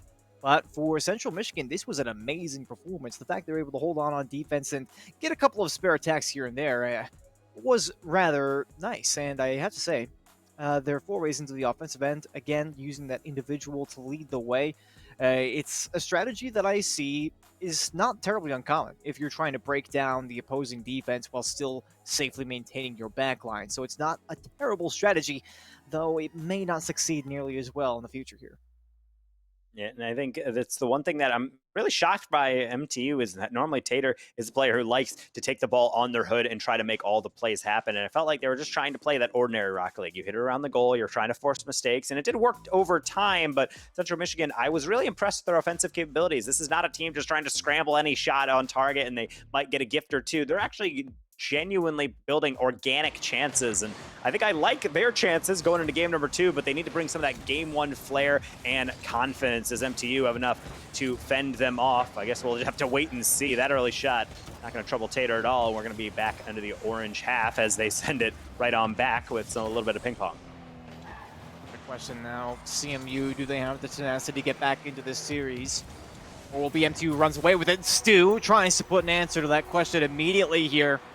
1 goal already here, but a little bit of a misplay there on the side. Ninja couldn't force it away from him. And that's one of the biggest things about really capable strikers in Rocket League is having that predator instinct to understand that as that ball's coming across from Ninja, you don't jump after the flick goes through. You jump as the flick happens, and it happens to be that Stu is quicker to it. Yet again, lightning strikes twice. We'll be able to get very quickly up to this read. A great setup by Tater, but still a lot to do, and Stu does it well. Yeah, very quick pace on that play. I think that's the MTU special that we kind of expected, is a team that you would anticipate has a significant skill advantage will be able to use that kind of speed basically on the regular, but we haven't really seen much of it, so it's nice to see it make an appearance here, and Tater almost actually receiving from Stu there. Looked like a high-velocity play for a second. Stu just going to do it all alone, though. That's a hat trick now within a minute of gameplay. And that's a really surprising play here, but I love it from Stu. The gentle tap forward, baiting in that first defender, and then just gets one more extension. Didn't expect it to actually find its way through, but it's a really good draw in from Stu using the individual mechanics. In a team-based game such as 3v3 competitive Rocket League, it's nice to see one player just step up and take control. That it is. And for MTU, Stu, well, I gotta be honest, I don't really know who exactly is the team lead on Michigan Tech, but I feel like Stu is a calm, collected kind of personality. Tater's a little bit more outgoing, so who really knows at the end of the day, but could be either one of them. But Stu is the one stepping up here and now for their team, and this might very well be their entrance into game number 2 and potentially taking this conference play-in. Actually, kind of always how the archetypal personalities kind of work out. You got one person who's very confident, very outspoken, and then you have one that's a little reserved. Comes to mind as Lucian D-Bank on UNT as well. Just very, very back and forth. Maybe that's just what good teams need. They just need that kind of complementary play style. Whatever it is working for MTU. There's no close competition here. They are roaring out to a 3-0 lead. Only 1 shot for CMU in the first 90 seconds, and doesn't seem to be improving anytime soon. MTU just toying with their food, it seems. Stu inches away from flicking through a 4th goal for themselves. That would have just been insult to injury at this point. I said how I wanted them to bring up their accuracy a little bit, right? What was it that they had at the end of last game? Somewhere in a ballpark of 17 shots. I don't think that's quite on the nose, but still fairly close. But they only had 2 goals. This time around, they've got 5 shots and 3 goals. So certainly some major improvement there. They're up at 60%. You mentioned how that is quite the ratio. In the last series, we saw USF able to pull that off in one of their games. Tater looking for the double tap here. Simply no boost in the tank. Stu for the follow-up. Can't dunk it through. Jason is there for the save. Ninja with the safe midfield, and CMU still have to play defense regardless. Stu, flipper set on target, and not quite in! Brendo makes just enough contact to touch it out to the side. In denial here for MTU. Squid, where are our manners? We're talking about all these 3 players in the field. We haven't even talked about the 4th man on the pitch, always the important member, and it will be able to save them enough that they get a counterattack. 1-0 on target. Brendo plus putting their team on the board. Oh, what a touchdown there from Bishop Jason, just on the tail end of their car, managing to get very slight contact, but enough where it drops it down, perfectly teeing up for Brendo. And what a play there for CMU, but at the same time, it was off a counterattack, so perhaps not scoring off of their own merits. This time, though, they will be, and Carvunis assists Brendo plus for goal number 2. Can't get complacent on the backboard. Tater's catching it, thinking everything's going to be fine. Bishop Jason just muscles their way through, and Ninja has no idea what to do about that. They just dive at it, but Brendo Plus is too fast. They don't give that RNGenius title to anyone. They're prepared for all the chaos in front of the net, and they have their team right back in this game. I love... Man, every time you say something like that, it just... it feels like an 80s action movie. You just say, hey, hang on, that is Brendo? the exact aesthetic I'm looking for. Sorry, it just feels, when you say Brendo Plus is too fast. It makes me think of Kyle. It just feels like he's acting like too fast. It's just amazing. I love it. In any case, they do have this 2-goal, I guess, margin to work with now. TU not able to really get this anywhere effective on the offense. I'm kind of feeling a little bit anxious for them now at this point. They've got that game 1. It felt like game 2 was in the bag after the first minute. They scored 3 goals in 40 seconds of game time from the outset, but now they find themselves in a spot where they can't even count on insurance. Yeah, and some bumps coming through from MTU are nice, but MTU is playing a very deep rotation. It's not necessarily a problem. The issue is that you're giving a lot of space for the other team to build an attack. Just like this, Brendo Plus, they've got a couple for their team going back into the air. That deflection gonna go straight to Carvunas. A drop down, a dangerous pass because Tater was there. Now trying something of their own, going for a double tap or maybe just a direct shot. Either way, that one's off target. Ninja to the back post, Carvunas over the goal, and Bishop Jason will get that clear. 45 seconds remaining. Central Michigan, you've come so far, but it doesn't matter unless you can bring it to OT. That's the question. Ninja, the high shot. Oh, tucks it up for 90. And potentially a dagger here. You talk to CMU. It doesn't matter unless you can bring it to OT. This one is just gonna hurt. You cannot get any higher and to the left than that ball right there. But it slowly trickled in. They were just forced to watch it on the goal line.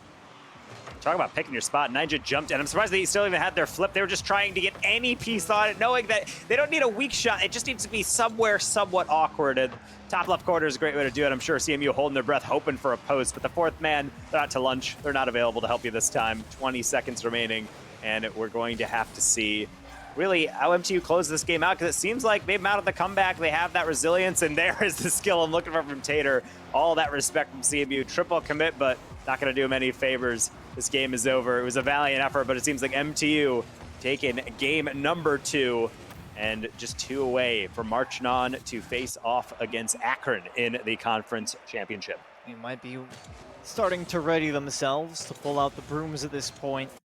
There's still 2 games minimum to go in the series. Oh my goodness, Taco, I don't know if you're seeing the same thing that I'm seeing. Again, it's Stu with far and away the most shots in the game at 11 alone. Yeah, not collectively for the team. I want to make sure everyone knows that. It's 11 Yes. just for him alone. Which is That's insanity. almost triple of both his 2 teammates combined, because Ninja and Tater had 3 and 4 respectively. So yeah, that's quite the offensive output. I think I would take that for my teammate as long as they're at least scoring a hat trick and above. But Yes. as we saw earlier, CMU is a team that gets better and better over time with series, at least historically in the one thing we have in the sample size of games between these 2 squads, but it's still just not enough. MTU just feel like their best weapon is just using that offense as their defense, but I'm sure some regular defense will help as well. Brendo Plus really the only one getting them on the board consistently, and now as we head into game number 3, I think this is going to be a turning point if CMU can get a nice victory under their belt. You do not want to have to engineer a reverse sweep in the conference playoffs in a BO7. Yeah, I definitely think I could consider that to be a suboptimal situation. And oh my goodness, Stu. Oh, I wanted to see the double tap, but it wasn't meant to be. Still finds the gap though. And Stu, again, the opener for game 3 as he was in game 2. And this looks like an ordinary goal, but it's really difficult to be able to organize yourself just enough to be able to get that air roll, get the corner of your car on a ball that's bouncing straight down, and you just absolutely nail it into the top shelf. Goalie gets a piece of it, but honestly probably dented their car as its path into the goal. Good job by Stu continuing that offensive performance. I was saying Tater was the X factor, but right now it seems like any player can pop up, and that's exactly what you want to see if you are MTU. Yeah, Tater's the X factor, except for the fact that Stu now has an aggregate 21 shots between 3 games in this series. And we're only about a minute into game 3. So I think it's safe to say that Stu has probably been the primary offensive output here for MTU, and he'll go ahead and score again here. Tater is on the assist, but again, it is Stu with the finish. They did a suboptimal clear from Brendo. They're just trying to slow down a shot or maybe even get it at the corner, but they drove it and it just lobbed straight up. Good job on Tater to put it back in the mixer, and eventually that ball will fall in the net if it's not cleared. That is number 2 coming through within the first minute. for MTU. And if this is going to be a turning point, they need to take advantage of mistakes too, making sure that one was not put away. A last-second save will keep the clean sheet. MTU will advance back out into the orange half. It will, and it feels like we could say that basically every 2 seconds. Brendo, that should be a free shot. Nope, Ninja gets in front of it. Brendo tries for the bump, but can't find it. So Tater will guide MTU to safety here on the sideline with Ninja in support. Highest quality opportunity we've seen out of CMU this game, and now on the other end, oh, Stu, please, you can't do it to him like that. He was going for a little bit of disrespect there on a couple of cuts. But we'll get away unscathed here. I would love to see more offense here from CMU, but I gotta be honest, you need to make sure you've got your backline secured. It feels so tall of a task at this point that I'm not sure if they're going to be able to manage it in any reasonable capacity here, Taco. Yeah, and right now it's just so brutal and oppressive. Tater so quick to this, jumping right as this ball goes through from Stu. Great communication, and those two will be able to pretty much just combine with each other to get goal number 3. And I was saying this is going to be a turning point game. It seems like there are no turns. We're straight ahead. It's MTU looking to make this a 3-0 series. They are, and I gotta be honest, who am I to disagree with the synopsis that MTU is gonna turn this into a 3-0? I think that they've got some relatively under control. Carvunas with a demo here on the back end. That could complicate things, but basically under control here. Ninja, nice clear off the backboard. Nothing out of the ordinary here. The long bomb downfield. Stu for the finish. Double tap, maybe. Not quite there, but still will get credit anyways, as he always does, somehow off of the Axel own goal here. But at this point, if you're CMU, you're getting desperate to try and stop this one. I mean, it's really just a great putback by Stu. Even when that goal is not in, that's why it's so important to be able to angle your car in the air roll, just to put it near the goal. Because even if you're not going in and you don't have a goalie in, you have to wrap all the way around if you're Brendo to try to clap that somewhere into the corner. And that's just too tall a task. They run right into it. It's an own goal technically, but Stu will gladly take that, shooting 100% as if last stats weren't impressive enough. So definitely leading the way for MTU, very much in cruise control. And what I'm seeing out of Central Michigan is the mindset of a team that is being beaten down. That goal will do a lot to steady the nerves, but a lot of chasing. They can't rely on these long balls forever. Well, I gotta be honest, Taco, I feel like there's not much that they can't rely on. So, in all honesty, I feel that for CMU, they're just going to take what they can get. And if they can make the counterattacks work, they're going to make their best effort to do so. I simply think that they might have to admit they're a bit outmatched in some ways. Experimenting is going to be their best way to figure out what will work at this point. Gator all the way back down the line here. Brendo can't quite make it. And now 5-1 here in favor of MTU. Again, not too many surprises here, but it does make you wonder if there's anything that CMU can do to stem the bleeding here. I really feel like these games are these situations where the teams are not necessarily a massive cavern between, or really like this massive hole between them and saying, hey, this is a gulf of skill that there's just no chance for CMU. I think it's just MTU executing better. Of course, as I say that, they just kind of lob one straight up, but that stuff is an anomaly. It's not the ordinary stuff. It comes from a good shot off the infield pass, and that's what I want to see from CMU. I feel like MTU is just doing a good job of getting quickly to the ball. I don't see any plays that are blowing me away. They're just brutally efficient. And honestly, simple Rocket League sometimes is the best way to do it. No infield passes, just chase them down quickly, making sure you're back on defense, and until Central Michigan can be able to consolidate that back line and be able to continue to get back to that infield passing strategy, it's very hard to see them have a road back into this series as Tater gets a flip reset into the air dribble. I mean, screw all I'm saying. Just look at this goal. Yeah, and I think more impressively, Tater somehow gets credited with a pool shot for hitting Bishop Jason just before Bishop Jason made contact with the ball. So one of the rarest stats that you could possibly see in competitive Rocket League, the pool shot. And you just saw it here on your screens. I also may have heard. So, random short story. I live with Bumney, who heads up some Rocket League stuff in the community. He is a recent MTU grad, and I think he may have been just yelling at me through the wall about something along the lines of "Go MTU." So I'm glad that somebody's happy, at the very least. But CMU certainly aren't. They're putting their best foot forward here. I think that's safe to say with goal number 3. That's just an ugly touch from Tater. Honestly, I think that was 100% a catch that just got away from them. And one of the weirdest opportunities in the game is when you're expecting it to be a clean catch and instead it bounces out. And you just really have to look up at the sky and hope for a good outcome. Nothing came there. It's a third goal, but can't get your too much of a frown on your face. 3-goal comeback in 75 seconds isn't the most likely, but Central Michigan going to try regardless. That's the pass I want to see. That not the finish, though. Off of the post and out. Stu with another double tap off the side. I love how you have to say that. Stu with another double tap off the side. I mean, that's just become the He's a status menace quo. with those. He's just everywhere with them. Yeah, that's the thing. You talk about Tater being a solo tank in the air, but you gotta admit, Stu has been putting on quite the showcase here today.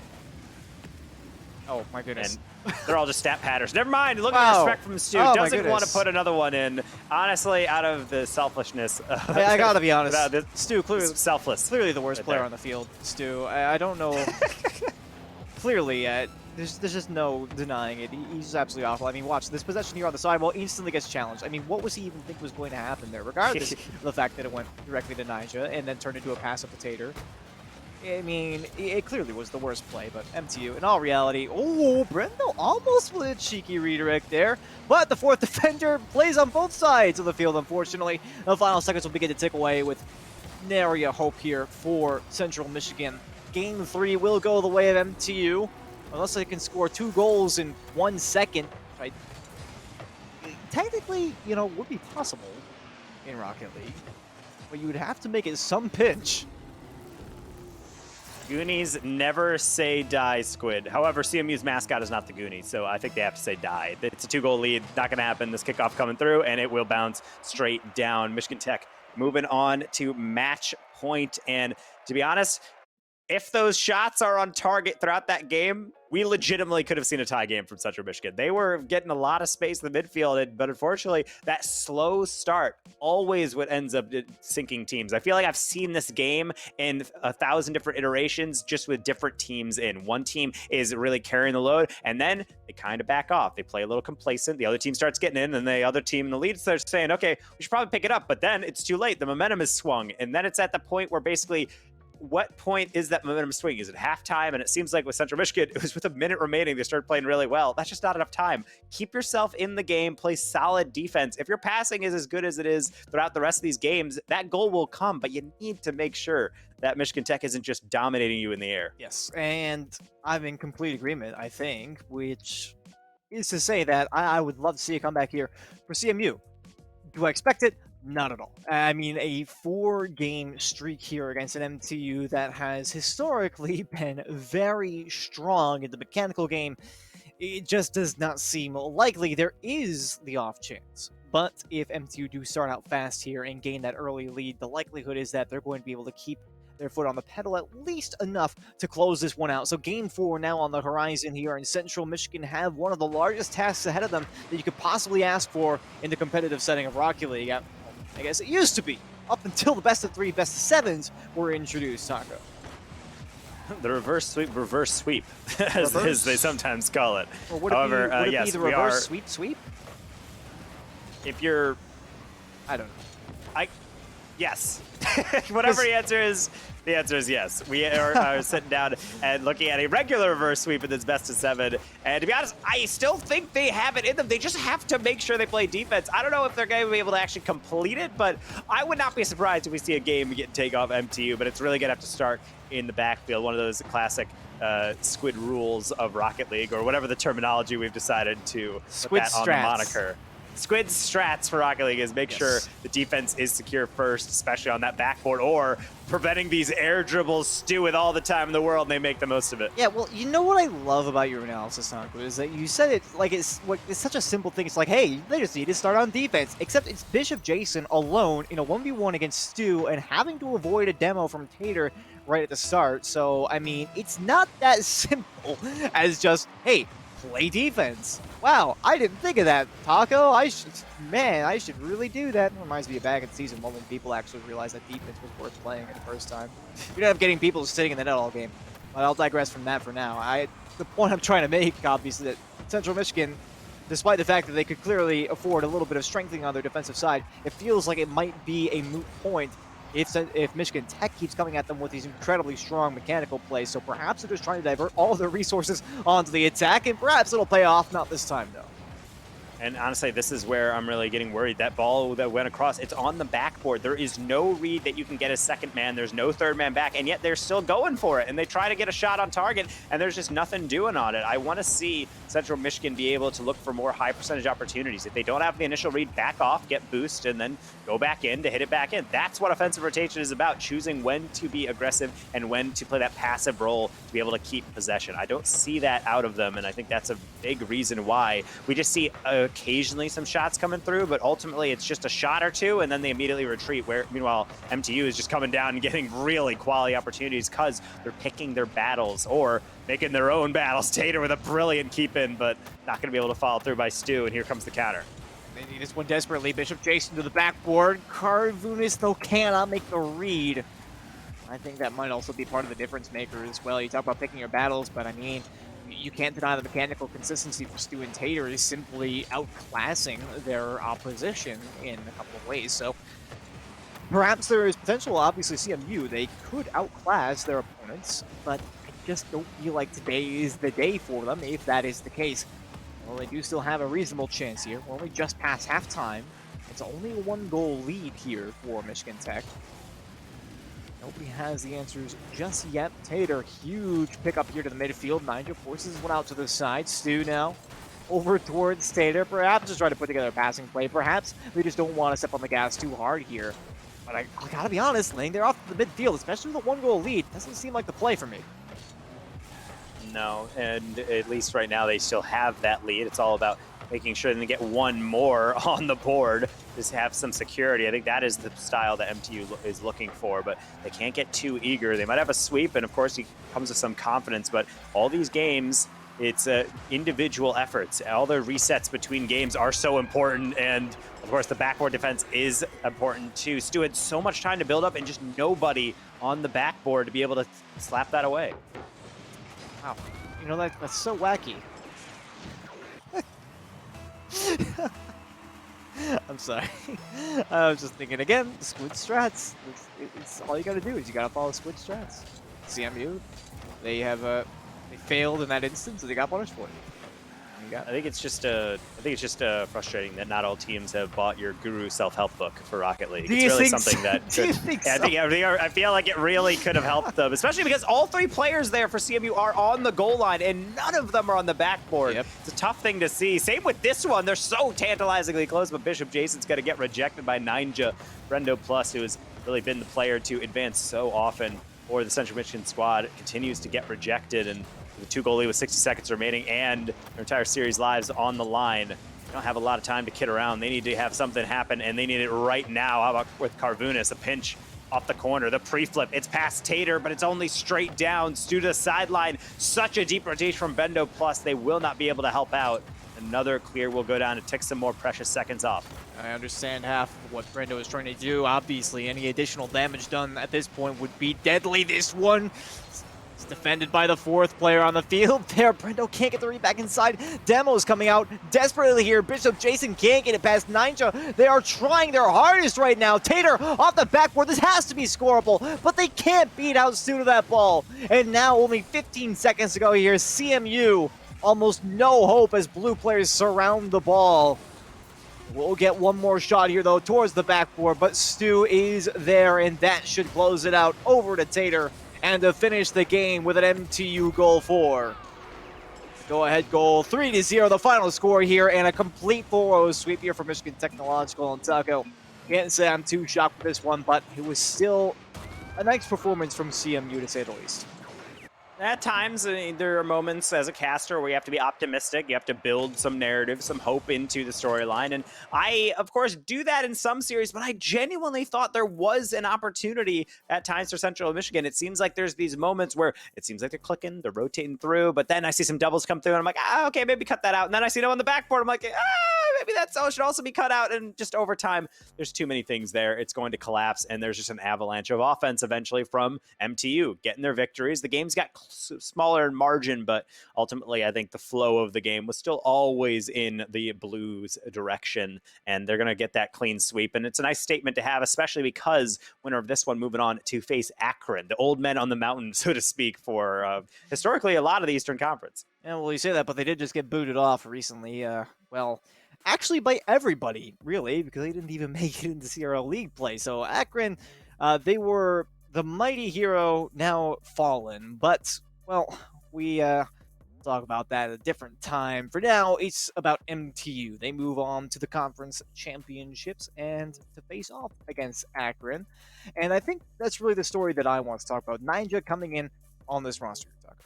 Because I gotta be honest, the rotation did look solid. I will admit that there obviously is not the same catalyzing, I guess, presence that we saw with Ducky on the field, right? It was a completely galvanized force for Michigan Technological whenever they were on the field with all three of them. Basically, anybody was capable of making big plays at seemingly any time. It feels like Stu and Tater have since been restricted to a reasonable degree. They still have their moments, but Niger does fit into the rotation well. So if they can figure out a way to play around that, they could still break into the upper tier of CRL. Yeah, I think honestly that's the biggest thing, that when you are building a new team and a new roster, the largest factor for me is you don't need three incredibly talented players like the top 100 caliber. You just need at least two players that can really hang at the top tier, and then one player who's just a solid player. They don't need to be flashy. They just need to be able to like hang with the speed, not collide with you on rotation. I think that's actually the goal that people aim for with a lot of subs, or at the very least, your starting lineup. I think Michigan Tech does have that in Ninja. I don't feel like there was any moments where I'm seeing a mistake and I'm really gritting my teeth thinking, that could be better, or they're colliding with each other. They don't look out of sorts. I think the comps are there, and it's nice to see. And thankfully, we'll be able to talk with them. We have Ninja on the line right now for Michigan Tech after that clean sweep to pick their brain. Ninja, how are you guys feeling after taking that 4-0 dub to move on to conference finals? Oh, we're feeling excellent. It was a great game. We had a ton of fun. Props to the other team. We had a blast tonight, and everything went well. We made some adjustments since our last playtime, and we like what we've done.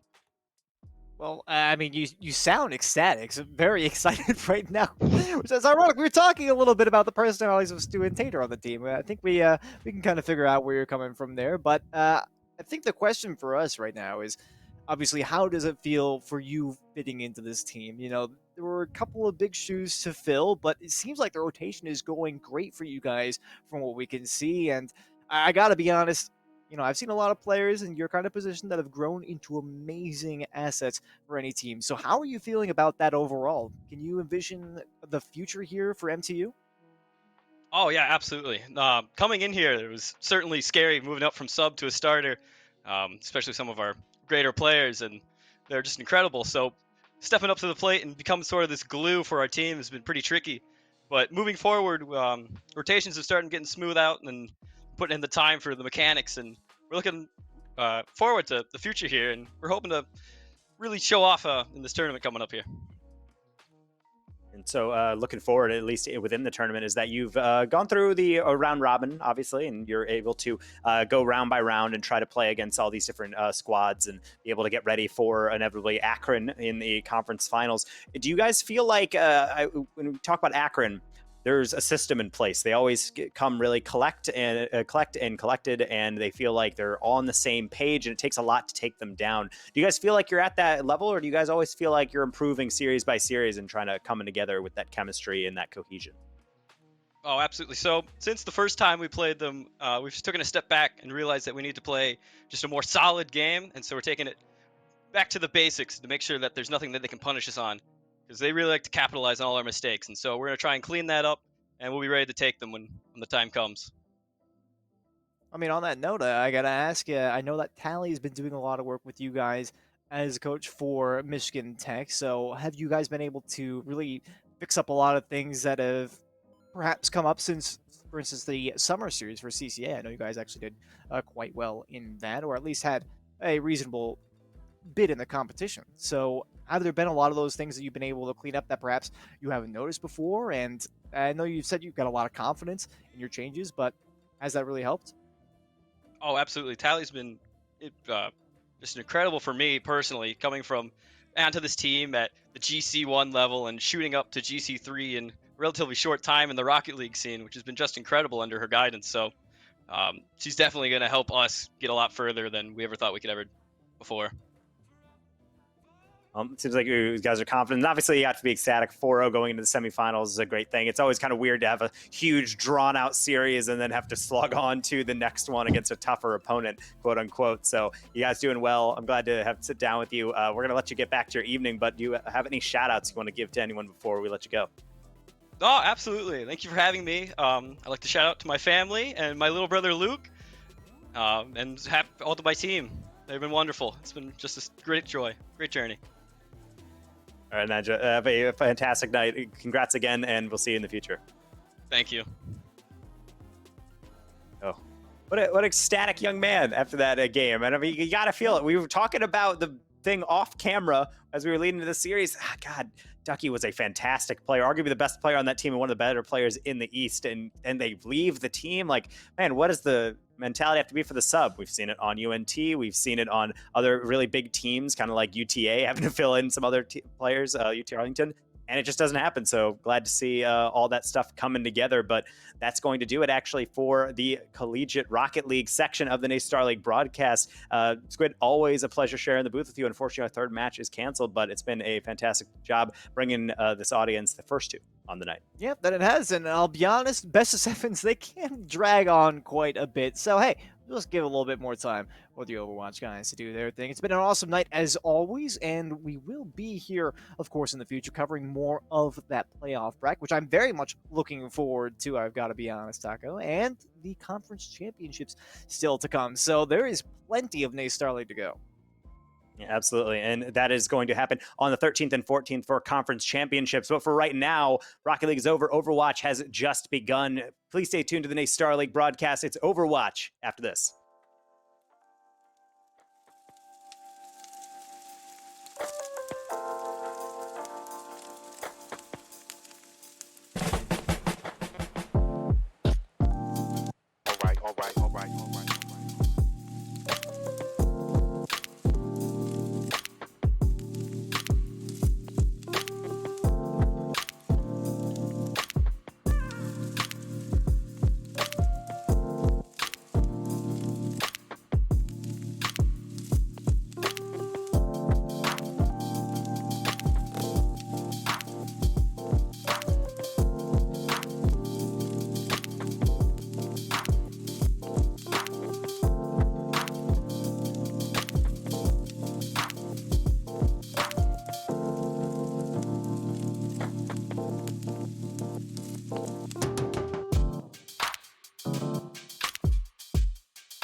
All right. All right.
Good evening, ladies and gentlemen, and welcome to NACE Starleague Overwatch.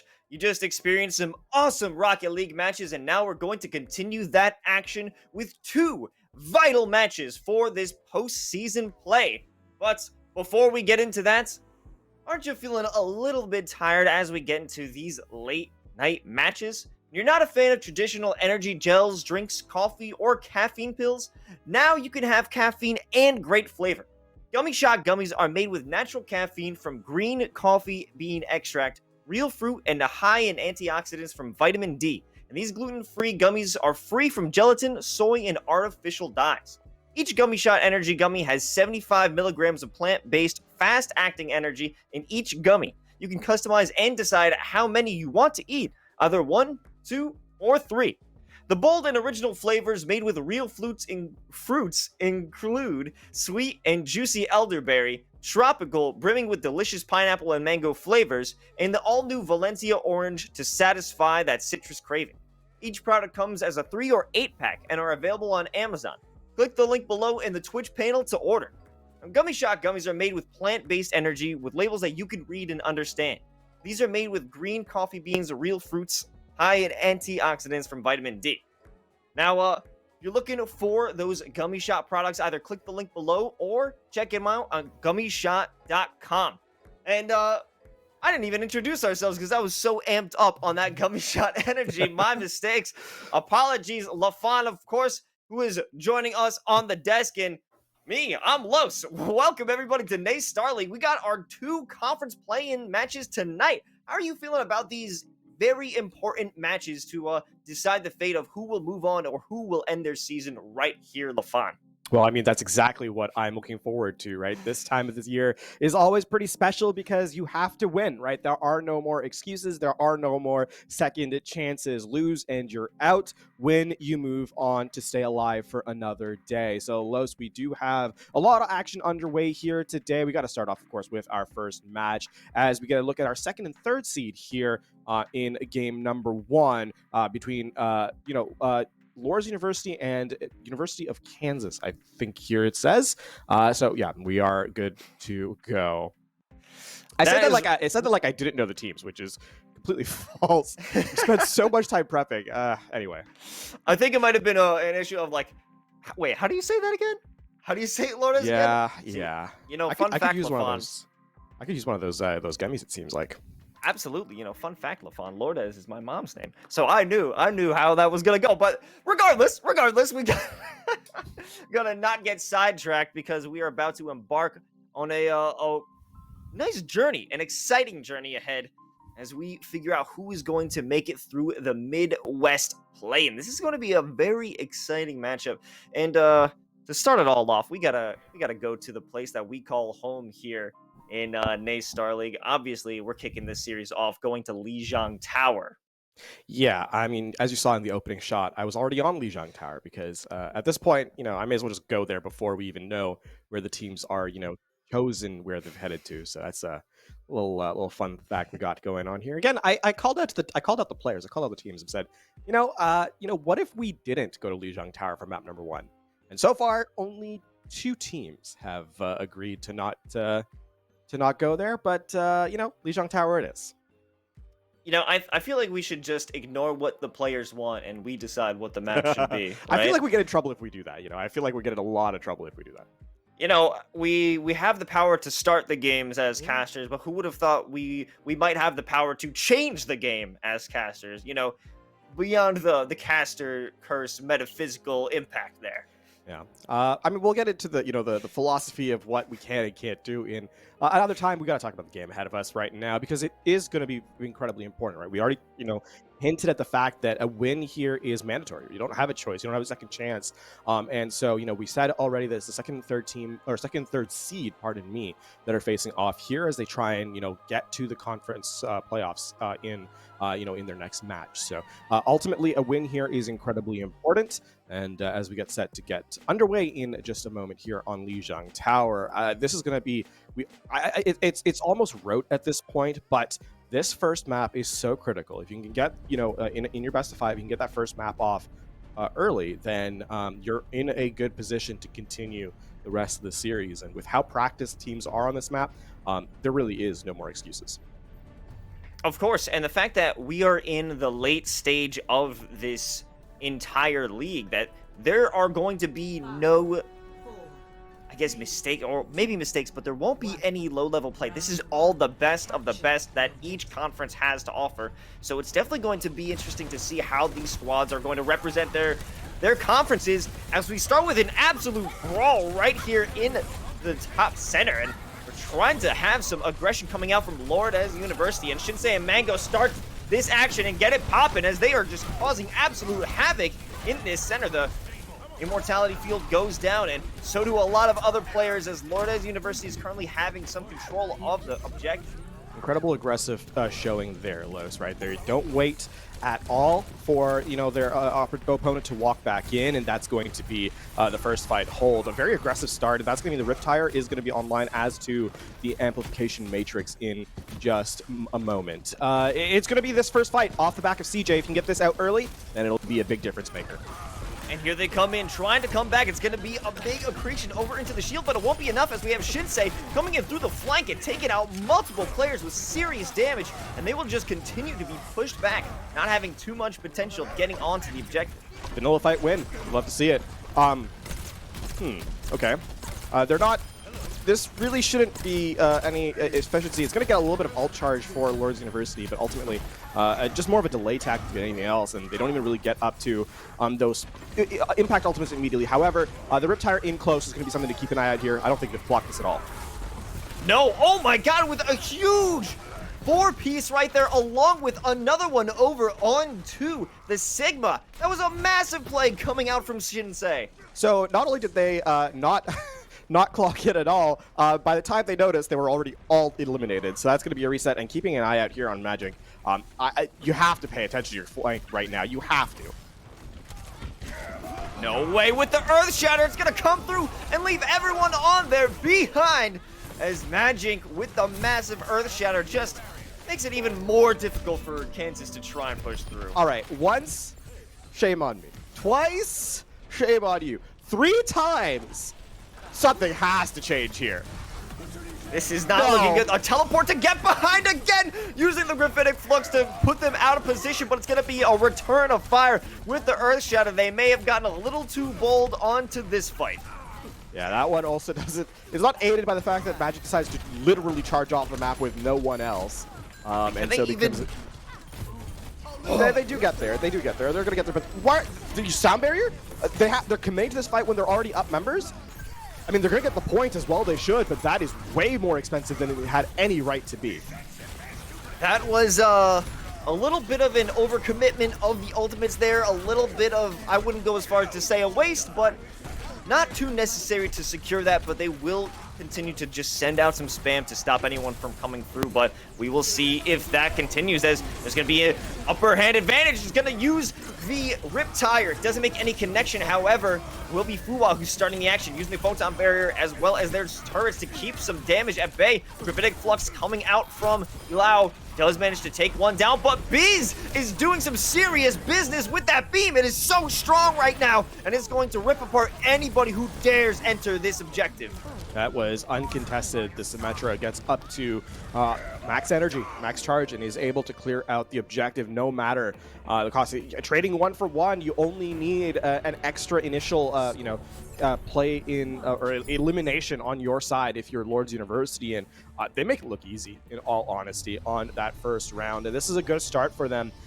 Coming into this match, this is where we have to start, again, towards the end of the regular season, we talked about teams being, at the most practice they're going to be, right? You don't have any more time to get better. So here in this particular play-in scenario, when you lose and you're out, this is it. You have to already be the best team that you're possibly capable of being. And Lourdes is coming out and saying, look, this is what we are. We are aggressive, we are efficient, and we are not going to play scared as they take round number 1. Throughout the season, you may be able to get a feel of... Hold on, I'll hold that thought for now, because we have Magic jumping right into the enemies and taking that on full force. We do have a Sombra now at this point. Let's see what Ben Rules, oh man, that's a hard name, does get the hack over onto the enemy Winston, and that will leave them vulnerable for now, but Sombra isn't going to be able to deal too much damage, have too much of an impact right now, as it's a pretty even fight. No one's being taken out. No one has a serious advantage, except it might be Biz, the first one to take out an enemy, along with Shinsei. They are dealing some damage on those tanks onto the point. There will be no room for them to try and contest at this point. Biz continuing to lay down the business.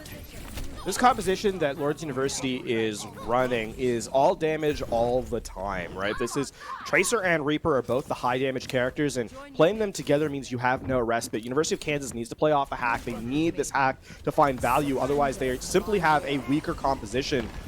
They're going to, aggress with the Coalescence here. Our Lords and Primal Rage into the spawn of University of Kansas. No place is off limits for Lords University at this point. They will be aggressive no matter where. They will take the fight to your spawn, and that is showing that they don't even need a fight to contest. They can test you anywhere. Yeah, the other thing, too, is that they're not getting... Lords University is not really getting that much efficiency out of their resources. CJ uses the ultimate in spawn, but without anyone online. And here, I mean, you can see already down, the Primal Rage are getting value for Swirl Hog.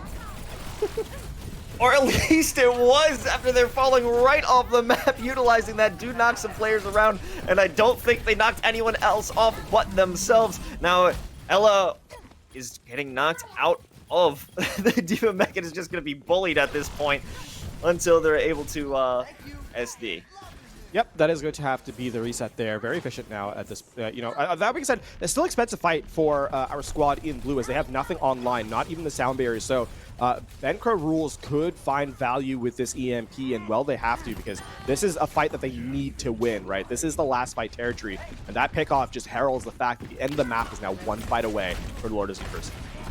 Staggers are there, and now we're having Magic jump in once again, but this time Biz won't be able to have too much of an effect, as they're the first one to fall in this final fight. Fuwa finding another, and will be able to Shadow Step and potentially use that Death Blossom to their advantage if it gets to. The defense matrix isn't going to be there to defend it, but they won't even try and commit it now. Here comes the sound barrier to add this fight to a little while longer. They will make that contest, but at this point it's going to get all the way up to 99, so this will have to be 0 to 100 for the squad if they can get it, but Shinsei is doing work, taking out Fuwa. We have another Primal Rage out from Magic, and the BM is there. Oh, that is just on point there. Even as the members go down, just saying that my team is going to take care of it. That's going to be the hold. That's going to be the closeout, and that is a very dominant map number 1 here in our play-in best of 5. 2 more maps to go to win the series for Lords University here, as University of Kansas definitely have their work cut out for them in map number 2. I'm assuming this is going to be that 4K with the Rip Tire. This is tough to watch, and that compiled onto so many more cheeky plays where it was just somebody behind, somebody in a corner that they didn't check, and it led to ultimately their downfall in that first round. Yeah, that, I mean, in that particular instance, Melissa, the fact that not only do they do it one fight, but 2, and then even attempt a 3rd fight in a row shows that they're brimming with confidence, right? There's no element of, element of passivity here on the squad, and that's going to spell, I think, a real problem for University of Kansas in the future part of the series, because how do you, it's one thing when aggression is tempered and sometimes pays off and sometimes doesn't, right? Then at least you know that there's a way to kind of cancel out some of the actions that are happening on the map when they're that effective that much. And on top of that, the fight that Lords lost in that one was when they literally got rid of multiple of their players due to an over-aggressive look without getting any trades. Then you have to start to consider that this series is much further out of your grasp than you first thought. And so it's going to take a lot of mental effort here, a lot of mental resilience for University of Kansas in map number 2 as they attempt to try and equalize this series. What's interesting, and I wanted to point it out earlier before Majink just decided to go into a 1v6 into the enemy squad, is that Lords University and University of Kansas never actually got a chance to face off with each other, because this is one of the conferences that uniquely has 11 teams, so there was always a bye, and these two teams never got to face each other during the regular season. Yeah, I mean, this is it's a bit of a it's both a blessing and a curse, right? Because on the one hand, you don't really reveal how you play to your opponent because you've never played them. On the other, you also don't get experience against your opponent. So there is, an element of it's two sides of the same coin, essentially, yes. But obviously, for one squad, it's a lot more effective. Aggression that is not scouted can often bring a surprise to a team, and so it's one of the reasons why teams that are so aggressive can come out of the gates early swinging and just take you out, just out of the sheer surprise of the of the play that is on the field. I'm very curious to see now as we get set for map number 2 in a moment, if that sort of resolves, or if University of Kansas are still kind of on the back foot with how quickly Lourdes University likes to play.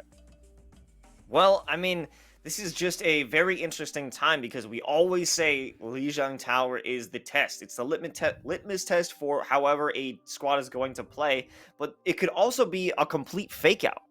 Lourdes University brings out absolute aggression here on Lijiang Tower, but if we go into the next map, which is Blizzard World, which I'm super excited for, I don't think we've seen that yet, but if they decide to have a much more reserved, much more impenetrable defense rather than being aggressive, maybe they won't be ready for that style of play. Yeah, there is an element of that to come into it as well, especially when you talk about Blizzard World, because this map, you really can have a more passive look and find value. There's a lot of really long spawn spawn holes that you can kind of get through. And I'm thinking specifically, point A, obviously, but the second point is also really good for the defenders in that regard. And it really can. I think one of the things here is you have to play around your strengths, as we've sort of highlighted throughout the season. Here's where I know what the strength, it's pretty obvious what the strength of Lourdes University is. They showcased that in map number 1. We haven't really seen what University of Kansas can claim as their strength. So that's what this map is really going to be all about. Mirroring out, Lourdes University and saying, this is our play style. How are you going to react to it? And especially with them starting off on the offense here, this is a great opportunity to showcase that here to us on the stream. We have some nice long-range plays in mere DPS comp. It's going to be both the Echo as well as Hanzo to try and get that damage in. Really going to be critical to have those long-range shots. If they could get an opening pick onto either side, could be huge and crucial for an attack or defense. The difference, of course, being the tank lineup, at least initially. More static here from University of Kansas, whereas the Lourdes University squad elected, again, to play that fast play style. One thing to highlight, of course, is that University of Kansas, Ben Crow Rules is going to have the pocket, right? They're going to have the Mercy on their side, whereas Biz is out on an island alone. Again, no real direct healing either, because there's no Zenyatta. So this is going to be a lot more difficult to play aggressively for Biz. So you should really think that the advantage goes to the red Echo. Majink doing what Majink does and getting in the face of their enemy, but Ben Crow Rules will take out their counterpart and does give them an opportunity to put some more pressure on the Monkey as they will force them back. It allows University of Kansas to make their move over onto the objective, and it forces the defenders in a precarious position as they will be split, but Majink will rejoin the rest of their squad after taking quite a bit of damage. Speaking of a bit of damage, that's an early amplification matrix there from Yansox as the Baptiste comes in, and this time it's actually Brencro Rules who gets taken out in the mirror. Yeah, a huge amount of damage coming from Biz flying through the sky, and always we're going to see this Primal Rage coming out of Majink. This player brings that ultimate out so many times. That is a really, really strong, reset from Lourdes University. They recognize that the amplification matrix is there and choose not to give a full fight. Wait for their fighting force to return on the respawn, and then go back in as a 6-player stack to get the retake going. And this time, of course, Biz coming up the advantage in that fight of the Echoes. And off the back of that, they snowball that into a hold. As CJ, again, an early coalescence. It's going to get one. It's into the spawn, essentially, here of University of Kansas. No way that Biz actually got the second one onto Ben Crow Rules. Oh man, the aggression from the squad. Like, I keep mentioning it, I keep talking about it, but that's what it is. It's so much damage and so much pressure, you can't even leave your spawn at this point. They do get 2 eliminations here. Well, the D-Mech and then eliminating Hawk Waffle. Unfortunately, one of those is a very fast-moving character, and one of those generates the mech really quickly. So both of those will likely be undone. In fact, already undone, as Mango is already up to the mech here. And yet again, another aggressive hold. as it looks like they're going shopping in the gift shop here in Blizzard World. Hopefully they pick me up a nice souvenir mug, but it looks like Mango is going to pick up a few eliminations as they bubble onto the Diva Bomb, and it picks up 2, takes out the Immortality Field, and Blizz has the perfect move and opportunity to push up and take out Awas, or a Wasp. Cool guys don't look at explosions, I think is the saying, as Biz gets the sticky bombs down and then turns away as they had already confirmed the elimination onto the Mercy. Confidence there from the Echo player on Lourdes University. And I mean, here's the problem. University of Kansas, yes, they have all these resources, but you need to get in through the start to get it. It's a good opening, pick down. I shouldn't say it's taken out by their mirror. Might be able to find a second one as CJ was grossly hit with a good amount of arrows, but now Biz sending multiple players flying through the sky with the Gravitic Flux, and Ben Crow Rules is looking to double up and use that self-destruction. It doesn't find anything. It's no good as Biz continues to rain terror, but getting hit with the accretion will put them and stop them in their tracks and allow them to be taken down, as this may be the opportunity University of Kansas was looking for. They are going to at least get a second tick here. 30 seconds left on the clock, and I don't believe there's a true full recontest. The Dragon Strike is committed. They're going in early, our Lourdes University here, Lowe's. Well, no Storm, or just Storm Arrows, and no Dragon Strike just yet, but it doesn't seem that they will need it. Mango diving to the back line, hoping to take out the Mercy, doesn't seem to be able to do so, and this will still be a bit of a fight out here for University of Kansas, as Lourdes University is not giving it up, not yet, not right now. The contest is still here as Biz removes the Mercy, looks to help out and take out the opposing Echo, and is still putting on serious pressure over with the Sigma.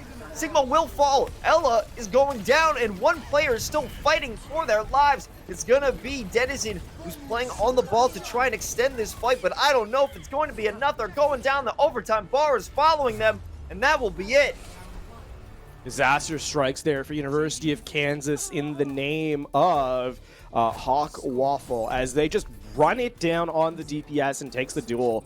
And you would normally favor, the team with more players alive, but that first elimination onto, the main tank just loses the suppression or loses the sustained potential on the objective, and then it's a panicked, cycle through resources as Lourdes University brings their respawns back.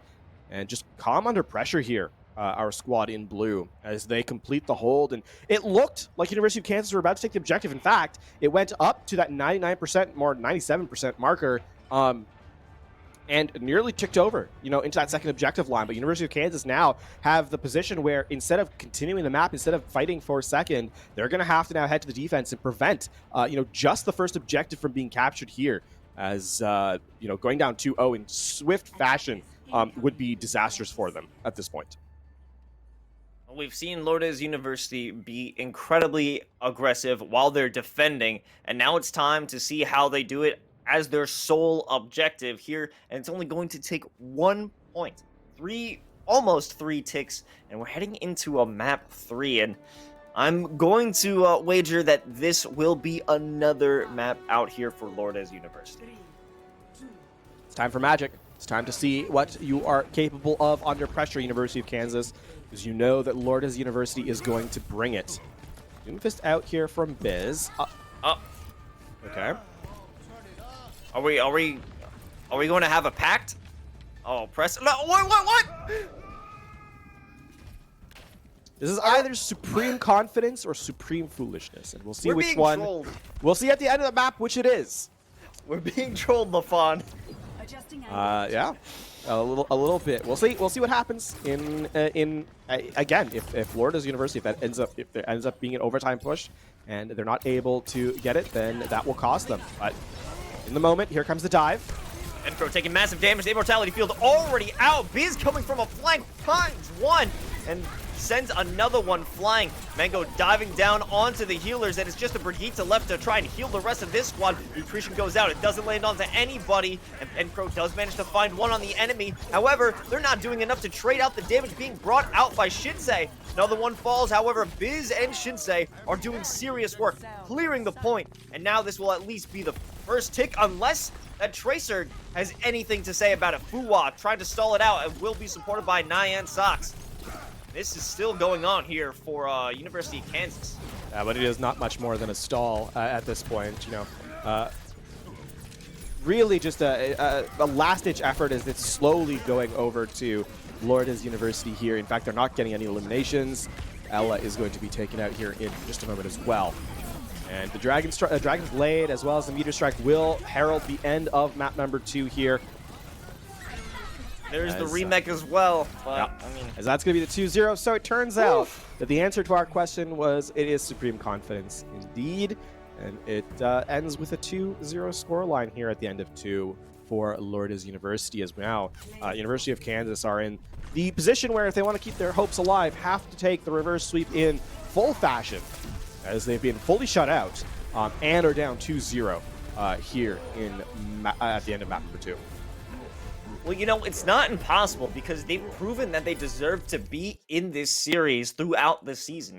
They have earned their spot in the top 3. They deserve to have a fighting chance at this point, so it stands to reason that this could very well be a reverse sweep. However, we aren't getting too much evidence out from University of Kansas. They have had some flashes of magic, a good amount of capabilities taking out Lourdes University, but they can't sustain that momentum and that energy. I think this speaks really highly of Lourdes University's ability to focus, in all honesty. Because again, these retakes have been intelligent. They've been, recognizing what the win conditions of their opponent are, and then not giving them the opportunity to kind of execute on them. I think the critical point in that sort of statement is the amplification matrix, good lord, that Neon Sox used incredibly early in the match, on the first attack run. Magic actually just hides from it. You don't need to focus it down. Give them, the space to take just a tick, maybe a tick or two, and then come back in before they fully take the map, the objective point over. And that's what, sort of cemented that first hold for Lourdes University. And I think that's really where this team stands out to me. So it's about knowing when to pick your battles and knowing how to make the enemy have a little bit of confidence, but know that you fully have the situation under control. And it seemed like control is really what they've got, especially with how willing they are to dive deep into the enemy territory, as well as, just how confident Majink is with those primal rages, just diving into the enemies, always having some damage, always having the support of their squad, which I do believe is a great deal of effort coming out from the healers, because you always see them in the front line and you never see them, or rarely see them, get eliminated. Yeah, it's definitely riding sort of on the edge of disaster, but as long as you don't go over it, then you're going to get a lot of value in that sense. Now, we do have to talk about map number 3, which will be Junkertown, as Lourdes again heads to the defense here, so they'll continue to be the team in blue. And University of Kansas, this first run, it has to be good, right? You do not want to be in a position where you're forced to full hold on what could very well be the last map, especially with how well Lourdes is playing, right? They have come in and said, they want that berth in the sort of conference finals here in our division in the Midwest, as we get set to get underway here in map number 3. I'm really enjoying the versatility of heroes that we're seeing from the damage players. We've seen a Echo, a Sombra, a Genji, a Doomfist, a Echo as well. Just so many different playstyles and versatility coming out from those damage dealers, and they're always finding value on the side of Lourdes. And I'm hoping to see that potentially we'll have some more sniping action, as we usually do here on Junkertown. And is their hero pool that deep? Are we going to see a Widow out of these players? I'm excited to see. That is, the Junkertown always sort of trends towards that long-range playstyle, right? Whether the Hanzo, the Echo, the Widow, even Ashe in some regards. But that will be for the players to decide. For Lourdes University, we're seeing sort of what they're posturing on early. They found the dive can get so much value, right? When you see how aggressively you play off the back of the Winston. And I think that's something that really has thrown University of Kansas for a bit of a loop. They haven't really found that engaged timing they were looking for.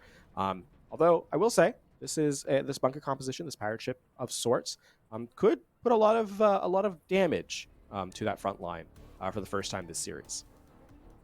You know, that's exactly what they need when you have Majink jump in your face. But that face is jumping into the barrel of a minigun. It might not work out so well for Lourdes, or as well as they would initially imagine. But let's find out and put these theories to the test as we enter into map 3 of potentially series points. Gonna be Biz opening it up, followed by Majink doing that damage that we know that they do. Fua, however, finding some value on that minigun, finding it in the sentry mode, and really taking them to town and allowing themselves to have some space.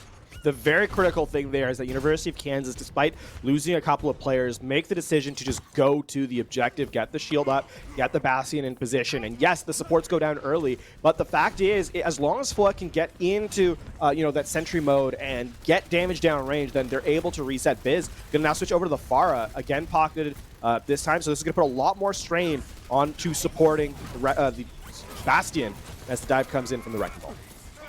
And that's going to force out the immortality field, but they are antied at this point. However, it won't last long enough for them to be taken down. On the flip side, it will be Denizen and Ella doing the damage and getting the eliminations. Forced off of the objective, it's going to be Fua. However, they will not go down just yet. And while they're still trying to get that long-range fight, it allows Kansas to get the point to that first objective, but not quite. 0.22 meters are stopping them from the objective, and they're still fighting for their lives. Ben Crow rules, sending out another turret. It's going to force out the immortality field as they are just jumping around. Majink doing what they can to try and stay alive. The turret will put them to rest. Shinsei jumping into the goop will find their end, and it allows University of Kansas to get their first objective. That was a really good read, though, from Bren Crow Rules, knowing that you have to win that fight.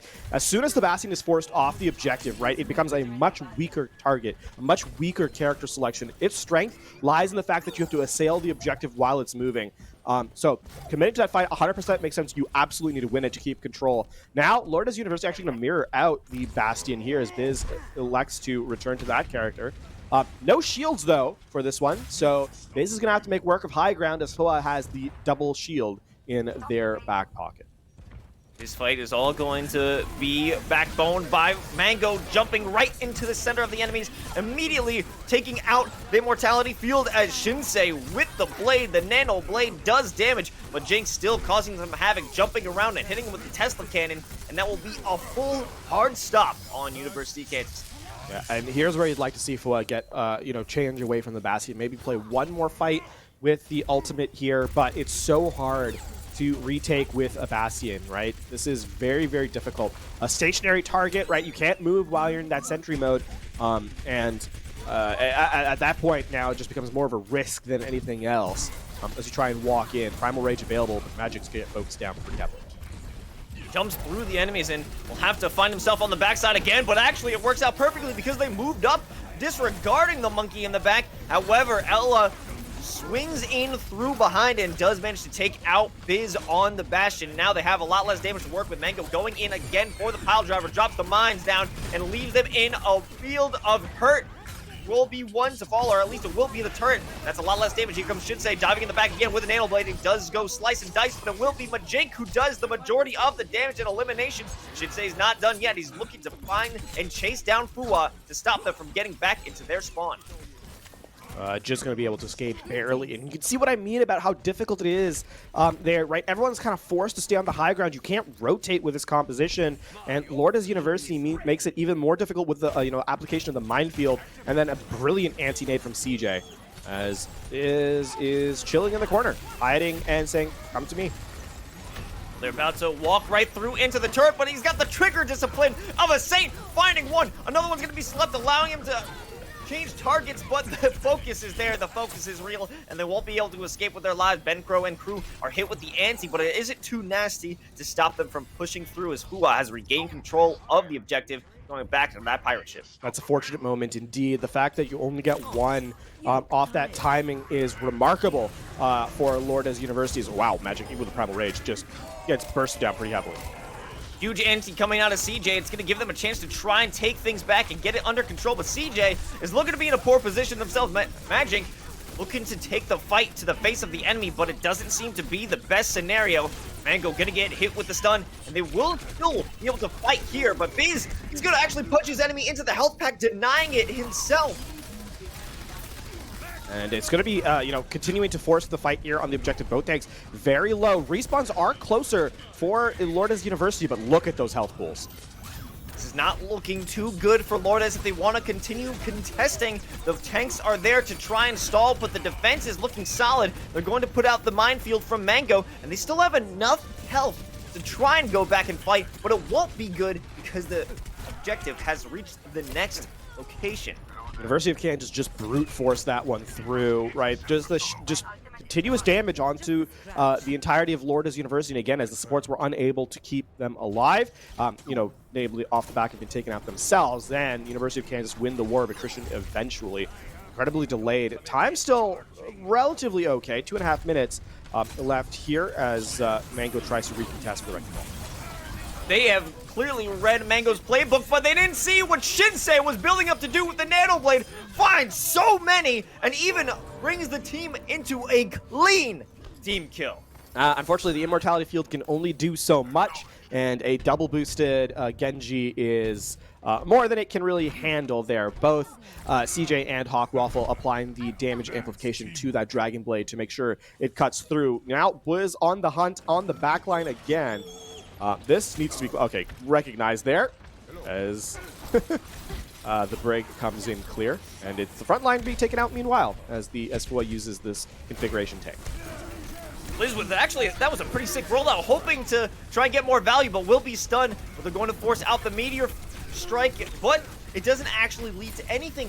Blizz trying to escape will be taken down before they can find safety, as Ella are making their way around the corner and inching further and further until the final objective. Ella's mechanics here on the Sigma has been fantastic. The just cleanup kills, the understanding of the timing of the hyperspheres, as well as the accretion shielding is remarkable from this Sigma player. So University of Kansas getting a lot of value from this as, well, looks like some technical difficulties. Unfortunate timing here for University of Kansas. As, the value was too great. Seems so.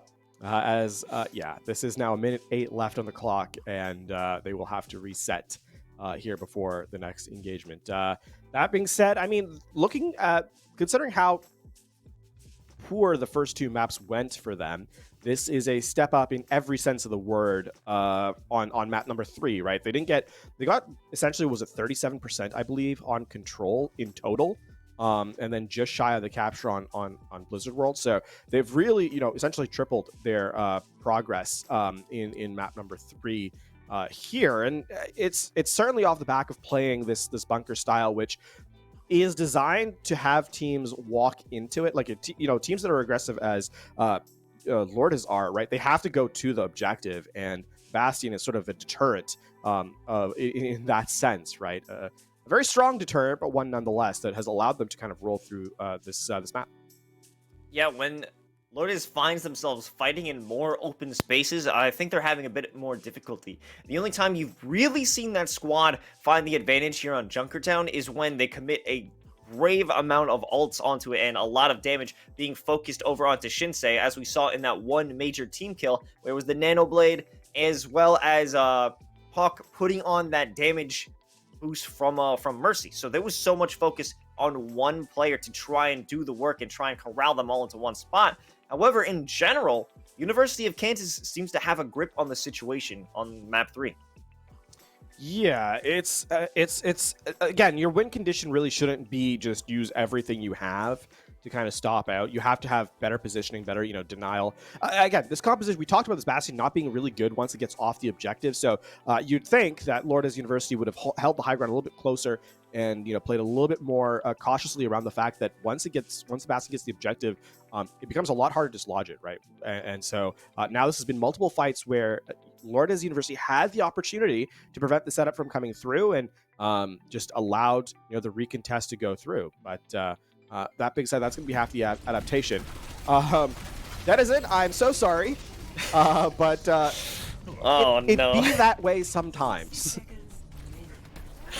That is so unfortunate for Denizen to just go back from the loading screen to see that there are 4 players from Lourdes University waiting to just take you out. And now, I mean, 40 seconds remaining. Yes, Magic the Dance comes through. The likelihood of getting very many resources online here for University of Kansas are pretty low. Yep. Going from 0 to 100 in time for this last fight.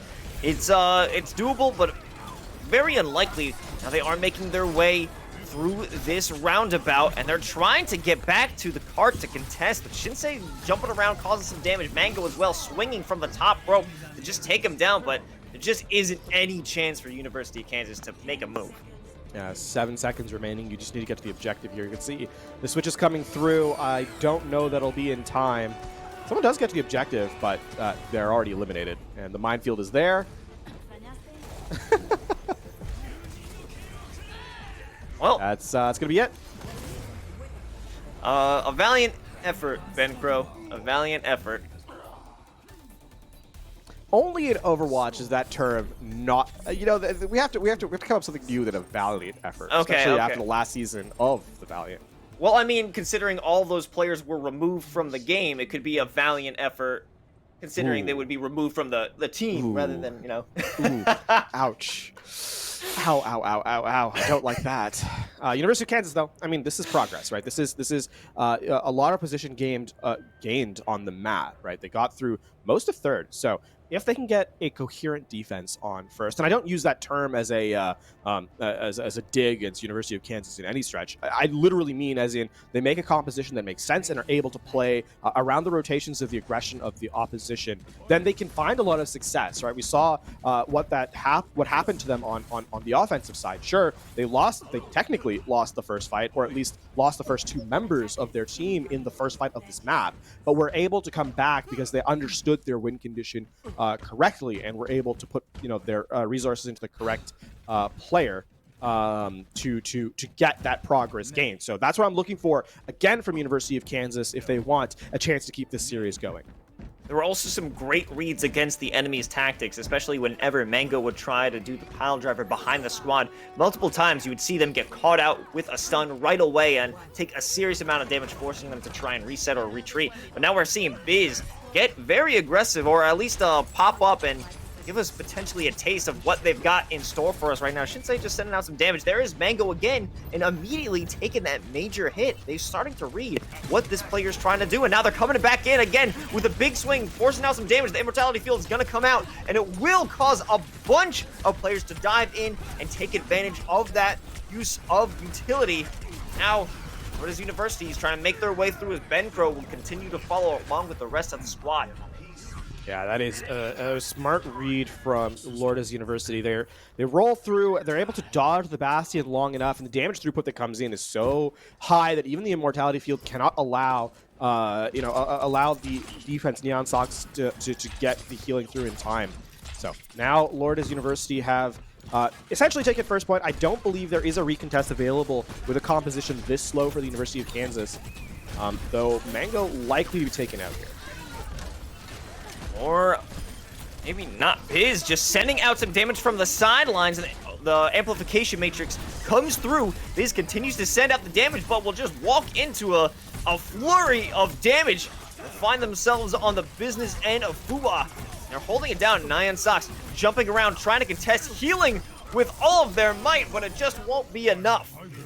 Yeah, that is such a hard position to be in if you're the main support for University of Kansas, right? Just as much as you can, try and get value, but everyone's kind of falling around you and they're not able to deal enough damage to deny the opposition their throughput. And so that's going to be the first objective gain. University of Kansas now, they need to get to high ground. They need to get a defensive position. But you can already see Lourdes University playing aggressively, just going to deny any space in, using ultimates to deny University of Kansas the ability to walk out. Just a piece of pressure, kind of like, oh my god, it's more than that. It's more than fear. It's more than just a utility to keep them back. It will take them out as well. Walk forward, the Riptire. Walk backward, the Minefield. It's a no-win situation. Literally a rock in a hard place there for University of Kansas. Is this going to be Forward hold from Lourdes University. Look at the damage that's going to come in as they try and get to the objective, and the cart is already the end of second here. There's no way they're going to pop the Dragon Blade right now, but thankfully they won't require it, as they have gotten so far throughout this second point, or this second stretch, that it was almost uncontested throughout. But finally, University of Kansas is here to say, no, that is not going to happen. The setup that's ideal there for University of Kansas to catch CJ out alone, and Follett gets the elimination, which means that there's no real healing. Oh, okay. I mean, Lourdes University are still fighting this, so the Amplification Matrix is committed, but this fight is over. Majink is just being annoying from the top rope, trying to keep their attention split, and will finally drop down and then jump away. This is just a bunch of, I guess, anti-sustain, trying to buy time for the rest of their squad to get back into position. Yeah. And they don't really have a full amount of healing, or they're just charging up their own ultimates for this initial fight. Here comes Ella saying that's enough. Brings out the Graphitic Flux and forces out the Primal Rage, and it also will be a forced out Immortality Field. Emma on Death's Door, they will fall as soon as Shinsei jumps through with the Dragon Blade, and combine that with the Primal Rage, and you find yourself the second objective. Yeah, the slowdown that happens there is that University of Kansas, though they win the fight, they allow the respawns to come in because they never eliminate the players on the high ground. They can't rotate there, and now the staggers are coming in. Look at that, Immortality Field forced, and Neon Sox not far off after. Barely gets out alive, but the cart has already begun its movement through third. And again, there's that yellow box of victory, almost 4 minutes on the clock, as Lourdes University are building. Again, they just have those win conditions established. You have Biz on the top, waiting to utilize another Riptide, because you know once that's popped, it's going to drop at least one, and it does. It finds Bencrow on top of those minefields, and now he's continuing to send out more explosives, finds a second, and continues to jump right into the enemy. A point-blank shot into a Wasp. That is going to be even more damage, allowing them to have so much more space. One fight remaining left on this map is, even still, the Transcendence is online, so this damage may not stick for University of Kansas, and they need this fight to be the one that they win handily. They need every fight from here on out to be perfect. Shinsei down early. That's a start. Bringing out the rally that will give them an opportunity to try and strike back. Bencrow being shot in the back. Does have the multi-core at the ready, won't be able to use it just yet. Denizen getting hit with the anti, but will have the safety net of the Immortality Field.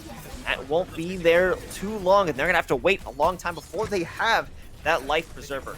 Maybe not in the next fight.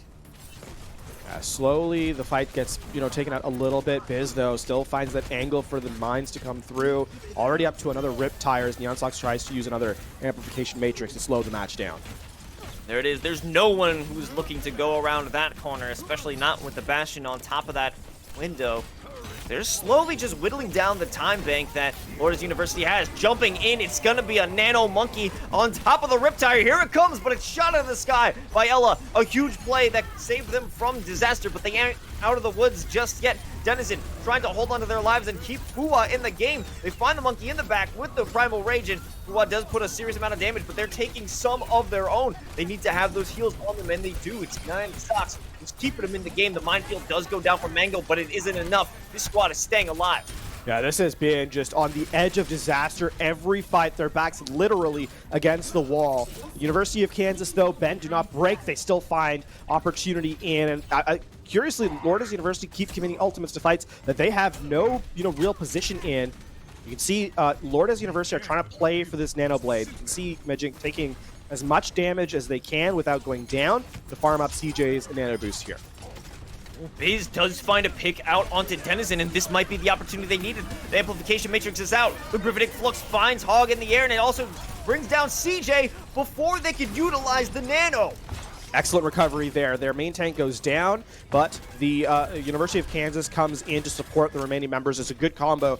The Gravitic Flux and the Amplification Matrix just to stabilize here. That is expensive, as they also have to use the rally, but it buys you a little bit more time, and now Lourdes University are in last fight. They just have to survive this Riptire and Nano Blade combination. It's a big ask, but if they do, they'll be in the home stretch of this map. 55 seconds on the clock. Whatever happens in the next few seconds will be key. Here comes the Nano Blade. It looks to find one. The monkey goes down first, but Shinsei finds 4 along with Biz, and that is going to decimate the defense. And in no shot in such a quick moment. Lourdes University takes it all and wins 3-0. Blink, and you missed that last fight, but credit to University of Kansas for making it as competitive on Junkertown as it was in the end. At the very last moment, all that happens is it's a stack of ultimates that you just simply do not have enough defenses against. As, again, the Riptire, the Nano Boost, and the Dragon Blade all combined just to punch through the defense. Again, though, that's 4 minutes, almost 5 on the clock that was taken off, and Lourdes University, they could not make any mistakes at all. And for the majority of that third point, they didn't. It just took that one fight to close it all out and give Lourdes University the victory here as they move on. We say farewell to University of Kansas, but they put up, an excellent show on Junkertown. They definitely felt themselves throughout the end of this final map. And, like you said, they had improved upon themselves throughout this series, not able to secure 1 point on the first map, almost getting to a second one over on Blizzard World, and really taking it all the way to the end here on Junkertown, but just not quite. Yeah, and you could see just the as we said, University of Kansas, though they do show up in the later stages of this map, it was really all Lourdes all series long, as it just ideal tempo from this squad. They really did not give their opposition any time to breathe, as they take this 3-0 series victory and move on to face up against our number 1 seed in this conference.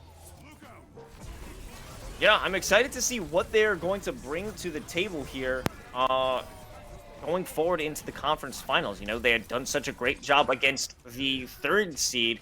What are they going to do just 2 rungs on the ladder above to try and make their way into league playoffs? I'm excited to see what else this squad has to offer. Yeah, and this is now going to mean that this next match is very interesting, right, in this division, because when you have a team that 3-0s as easily as this, and we have to call it what it is, that was a fairly one-sided game, end map notwithstanding, that how is that going to play up against the 1st seed, right? How well are they going to match up, and really what's going to go through there? So really a lot of interesting questions have now needed to be answered, as that final match for this conference really is going to be a highlight, I think.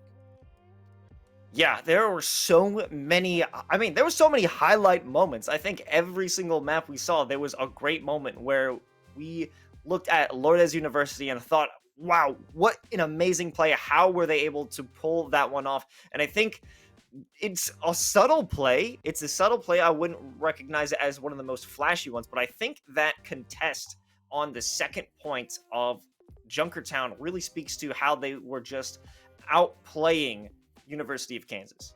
Yeah, it's definitely, I think, a case of a team that recognizes what their strengths are and plays to it. They don't really give up much space, and identity has something that you need to have as a team, right? You need to know what your play style is. Other teams can kind of recognize that as well. But if you don't have that identity, then you end up just playing kind of whatever. And it's a very rough position to be in. You can have all the, your players can be fantastic, but if you aren't all on the same page, then it's really kind of meaningless. But clearly for this squad, there is no shortage of, stellar play, as we saw mechanical strength come in, but obviously they're all on the same wavelength in terms of how they want to approach fights as well. And that really, I think, is what sets them apart in terms of the teams we've kind of seen over the season. It's definitely a lot of team chemistry. You could see that even though they're having a great game themselves, you could tell between the players that they're enjoying it. They're having a good time. And when players are having a good time while also putting on a good performance, I think it multiplies the effectiveness that we're going to find within a game. If you're enjoying yourself while also finding that success, it's just going to feel seamless to you. Certainly is. And at that point in time, we have to wait for I think this is a case now. How do they react to a team? Because now we have to start wondering when they go forward. How do they react to a team that is also aggressive, right? Something we saw from Lourdes University is they often waited, I should say University of Kansas. They often waited for Lourdes to be the aggressors in a lot of these engagements and then would react accordingly, which isn't necessarily a bad choice, but I want to see now how they play up against a team that plays the same style they do in terms of speed, and that's really going to be an interesting look, I think, especially because we have some teams that I think jump to mind immediately in terms of teams we've seen play aggressively and have had success. At the top of the list, obviously, is UTD, but that's a bit of a squad on its own. There have also been other showcased squads in that kind of style. So definitely something I'm keeping an eye on as we kind of move forward into the play-ins, further the play-ins, and then even further beyond. Yeah, it's definitely an interesting thing to think about. Will it be just a race to the other spawn? Whoever can get into that position first will find the more success, or what will it be? How can you become aggressive to an aggressor? What is going to be required to come on top against some of these top squads? And I think that we've mentioned UTD a lot. I think that's a favorite squad between you and I. We've seen them play quite a bit, and well, I'm definitely excited to see how Lourdes University and potentially UTD, if we see them later in this league, well, how they could stack up against each other. But we will see how two more squads stack up against each other, because the action here tonight is not done just yet. Don't go anywhere, folks. Match 2 of the night will be happening in just a few moments.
And welcome back to the NACE Starleague Overwatch Conference Play-ins. We already experienced one very intense match that ended a little bit more lopsided than we expected, but now we're going into another more insane matchup because we've seen these teams before. We've seen what they're capable of. Tonight, we are going to check out the conference play-ins between Grand Canyon University and UC Davis. And to break it all down for you, of course, is myself, Los, and LaFon. LaFon, we've seen these squads perform in the past. What are we thinking right now?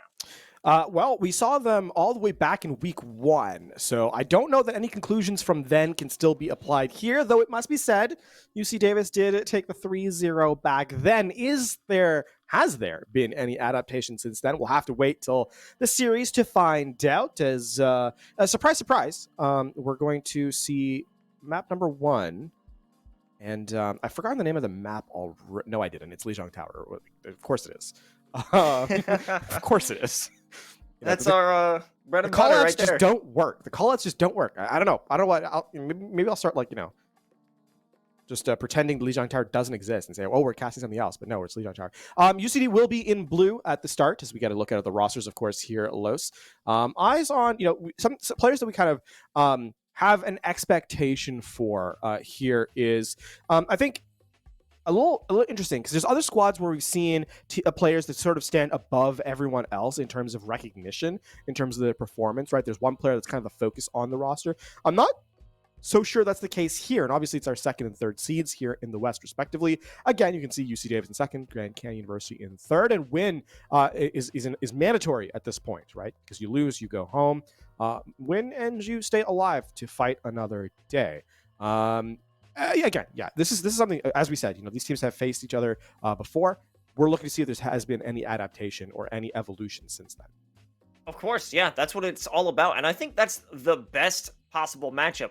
A team that you lost to in the beginning, the absolute first chance that you had to show what you've got in this league, and now you're facing each other here again in the final, or at least the final attempt of this entire conference. If you can make it, beat your original rival, or keep your previous opponent down where they belong, it really is going to be a true testing factor, and I'm definitely excited to see if there will be any improvement from Grand Canyon, or UC Davis will be able to reign supreme, at least within second place. Yeah, and I mean, for Grand Canyon University, this is the ideal, as you said, this is the ideal kind of matchup for them. There's no pressure on them, really. They're the third seed facing up against the second seed. They've already played against this team and lost to them in a 3-0 fashion. So, there is an element here of UC Davis needing to be aware. You can't get cocky. You can't get, over involved in your own gameplay. You have to recognize that, sure, you beat this team once, and yes, you can beat them again, but that was a long time ago, and you don't know how they've changed since then. So that's kind of the eyes on that I'm looking for here in this first map as we get the quick debate. I saw the 2. I'm like, oh, the doors are opening. No. Psych. All good. Well, I would say it's a much better time to have a technical pause rather than a few meters from the final objective on Junkertown. Yeah, tragedy there. But no, yeah, to the point of this first series or second series first map. This is a case where we kind of have to see. It's a team that we know can beat. One team can beat the other because they've done it. We haven't seen it in a very long time, 9 weeks or more. And so, there's an element here of how have these teams evolved? That's been our storyline throughout this entirety of the season. In this kind of league here, Los, has been evolution. We've talked about this in every stream because it's been relevant in every stream. Teams have improved significantly over the course of the season, so the culmination has to really be here. And I think that's where that's kind of why we've been highlighting the improvements that the teams have made throughout these 9 weeks of play.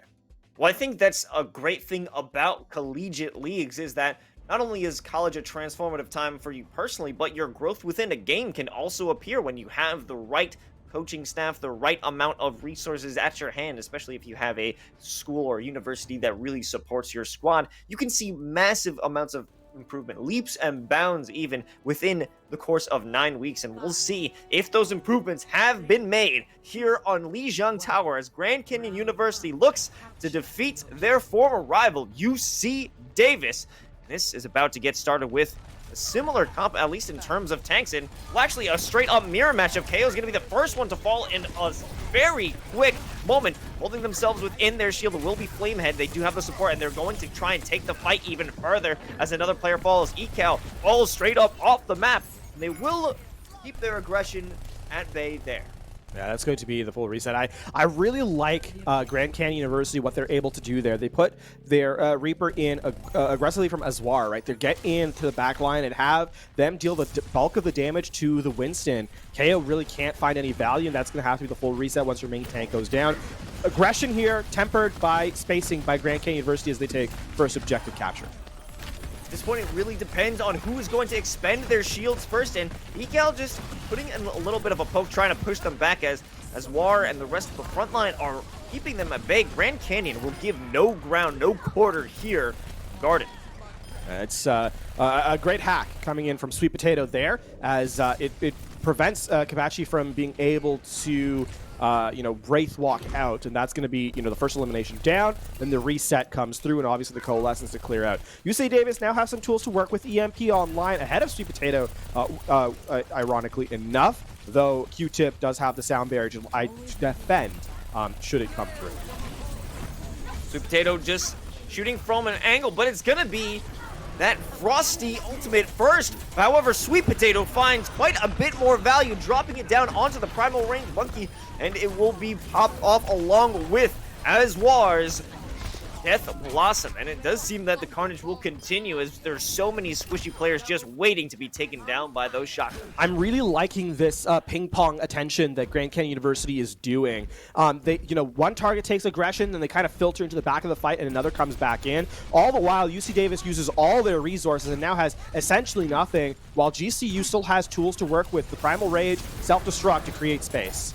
Okay, here comes that Primal Rage, and it knocks off Kabachi. And will there be anyone else? No, the hack comes through, and that will not allow them to do any more damage with the Rage Monkey. And ECAL diving in deep, using that self-destruction, but it doesn't find any value as Pinnacle and Sweet Potato take down their counterparts. Kabachi coming back into the fight does have those Death Blossoms ready, but I don't know if they can even make it onto the point. Yeah, they just don't have any more players left to touch the objective. And even if they did, I mean, you saw at GCU, they end the round with the Coalescence in the background. They end the round with the self-destruct. They had tools to kind of close it out. Now we head into round number 2 as GCU has kind of said, listen, we're not the same team that you played against in week 1. This has been a much more cohesive squad in these play-ins. And really their speed has been fantastic, right? Just running at their opponent, but not running it down, right? They're still playing collectively, they're still playing together, and it has paid dividends for them as we set for Control Center now. Again, mirror compositions, again, a Junkrat and a Symmetra, so lots of spam online here for both teams. Oh, Sweet Potato already going down in an instant as ECAL and the squad are trying to flip the script in terms of who is aggressive. Frosty laying down the grenades down that hallway. We'll find some serious damage, already 35% up toward that ultimate. Yeah, they space out. The Junkrat comes in, gets the elimination onto their counterpart, and that will herald the end of the fight, so the reset comes in. Now GCU are in the unenviable position of having to retake with both these damage dealers, which is not ideal, especially with no ultimates online. Okay, and here comes Kabachi bringing out that beam. You know the second that barrier goes down, the damage will be insane. However, it won't be in range for that to happen. Royal also, taking out Sweet Potato just from a distance, not allowing them to find real value with that beam. And now it's time for UC Davis to bring out their aggression, setting up the Immortality Field just a tad too late. And now things are starting to fall apart as a huge Flame Strike finds two with the Amplification Matrix. And now it is time for the Grand Canyon University to dive back into the fight and retake this objective. The reason why I said it's difficult for these damage dealers to find, potential on the retake is because they don't have their strengths, right? They're not fighting out of a choke and holding a choke. Spam damage is by nature harder to aim. It's harder to kind of focus where you want it to go. And so really, you need to kind of holding a position is stronger with its composition. UC Davis walk a little too far forward and punished for it, and that allows GCU in. The Gravitic Flux here opening up the fight. As that was a Sandarius do deny it.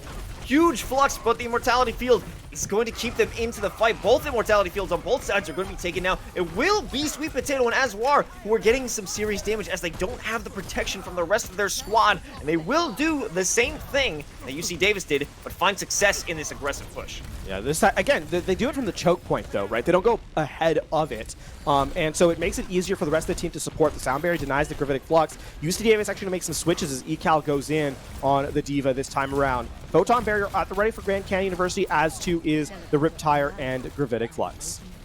Sweet Potato just sending out those spams. Here comes the Photon Barrier coming out from UC Davis, and this will bisect the point. They have an opportunity to just cut off multiple members out from GCU.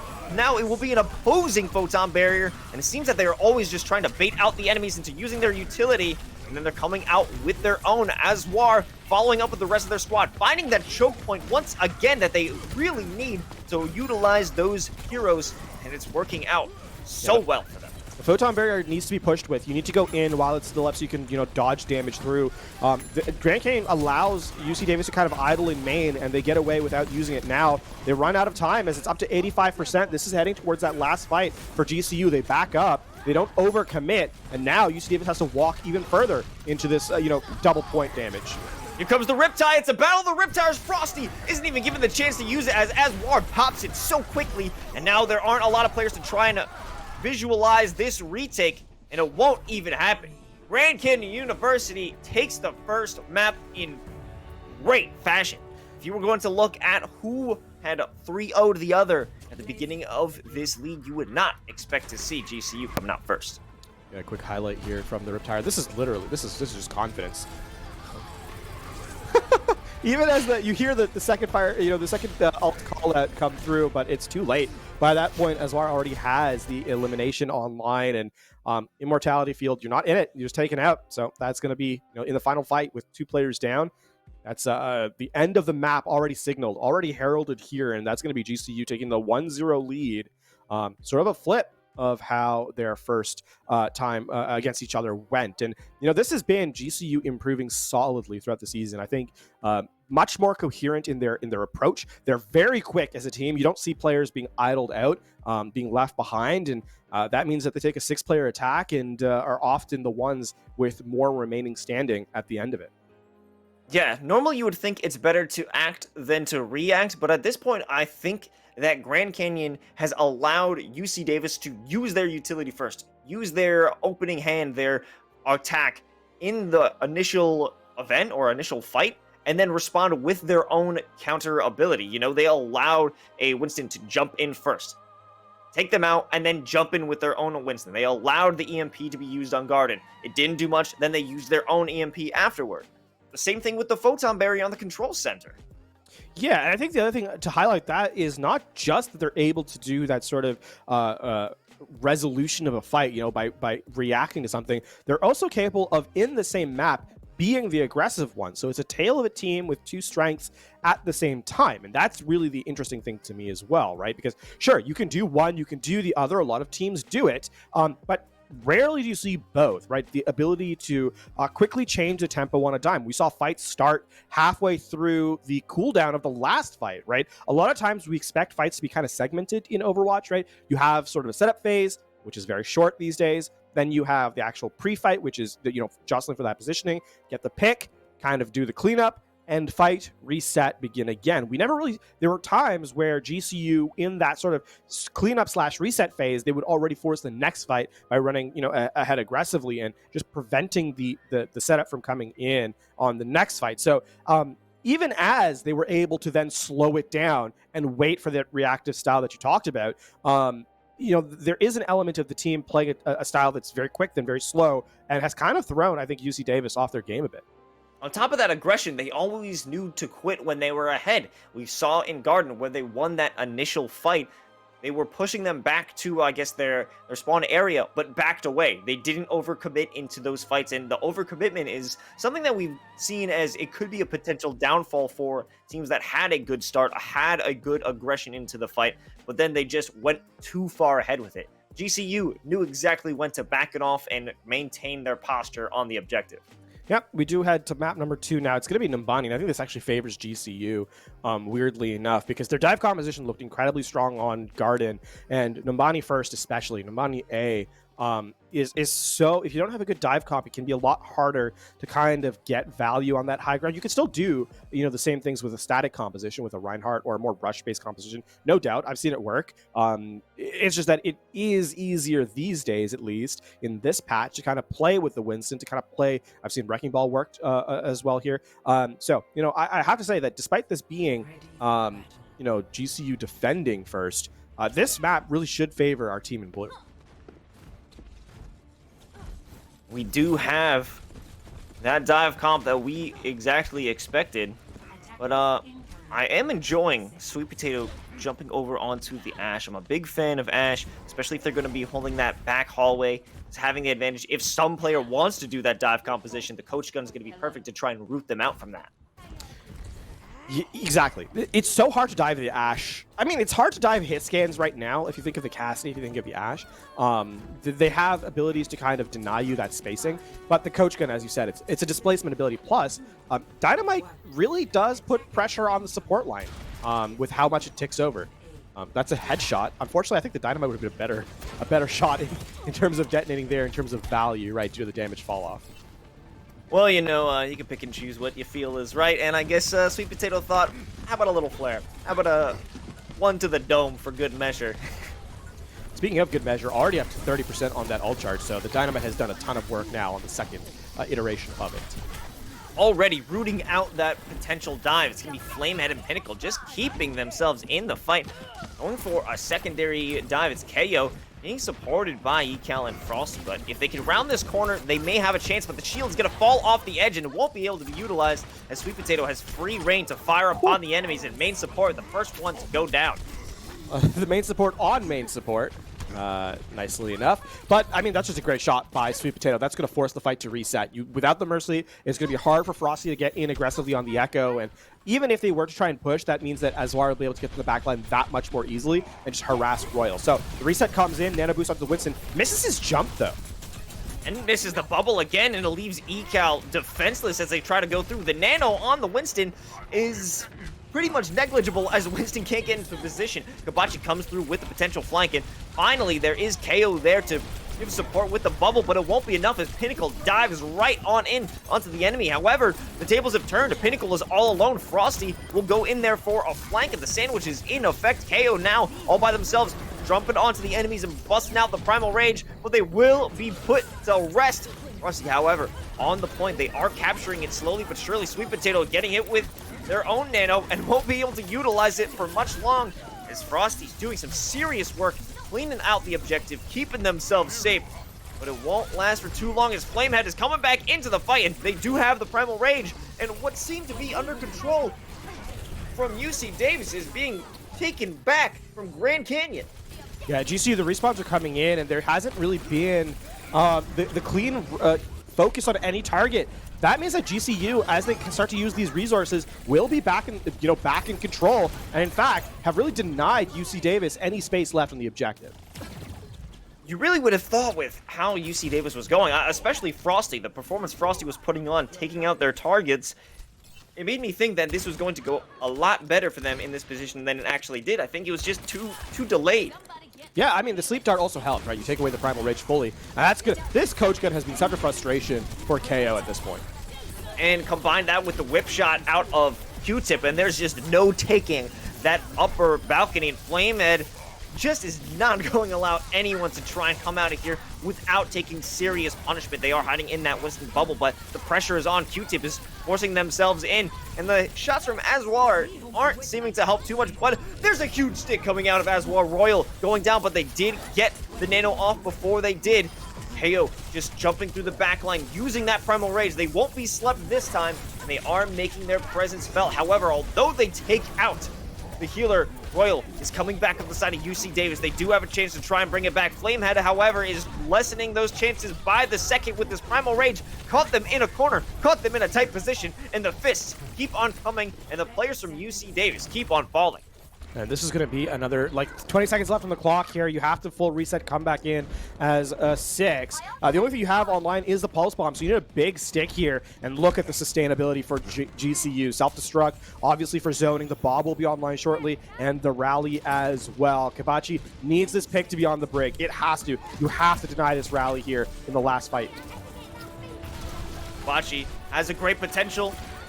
Use that Pulse Bomb if they can make it, but they missed the Pulse Bomb, and it's not utilized. Sweet Potato, in response, sends out, wow, but I don't even know where he is. From that corner angle, they're doing serious damage. But on top of that, the self-destruction just is such a zoner. No one is allowed to even walk onto site. It's going to be ECAL going there for the overtime, but that's not going to amount to nothing. GCU with full understanding of their composition. It was a really clean play, and I think the interesting thing there, the adaptation is that Azwar lost the true 1v1 to Kabachi once and then stopped taking it, right? There is an element of players when you match up against a mirror composition, right, that you want to ego check your opposition. It's natural. You want to kind of define yourself as being the better player. Sometimes though, prudence is the better, or discretion rather, is a better part of valor in some instances, and there for sure don't take the 1v1 unless you absolutely have to. Azwar takes it sparingly, but when after that first fight, when they do, it's the back of having the Brig nearby, being able to get an armor pack, being able to play the high ground and jump on to Kabachi from afar to get those eliminations. So Grand Canyon University making those adaptations mid-map to give themselves a shot at just ending it, starting at 2-0 here without really seeing. I mean, we're not seeing any further than the first objective, and even then, not even the full thing. Just 2 ticks gained will end this second map, I should say, of Numbani. Now it's all going to be about how UC Davis is going to work to try and mirror that denial. However, there won't be the aggressive damage dealers that we would have expected, at least in terms of diving. Now we do have Azwar here bringing out the Tracer. Now, if they can get behind on that back balcony and just remove Royal sitting up there along with main support, this could be a done deal much more quicker than we'd expect. See Sweet Potato back to the Ash, and still going to have... looks like still has the pocket. Q-Tip switched and switched back again, so that's interesting. And I mean, UC Davis, they don't have any real burst potential here, right? The Soldier, not really known for the ability to kind of instantly take out a character the same way Ash can. See Sweet Potato already forcing the recall from Frosty. Oh, they've got that Tracer's number. Sweet Potato, however, not looking to get super aggressive at this point. I think they're looking to pick up that ultimate charge and go in with a big burst for Bob, but Kabachi is finding a little bit of pressure. However, the support from their teammates will keep them in check. This is not going to be lost. Good tracking over onto Flamehead. Will make him think twice about jumping up. That being said, this is going to be the Nano Boost online already from the Red Dawn, and we're, just shy of a minute in, as they're up to 90% here. Ooh, that is going to be deadly. They're going to have the Nano now, and will be interesting. Where will it go? What are they going to commit to? At this point, it just seems this is all about ult generation.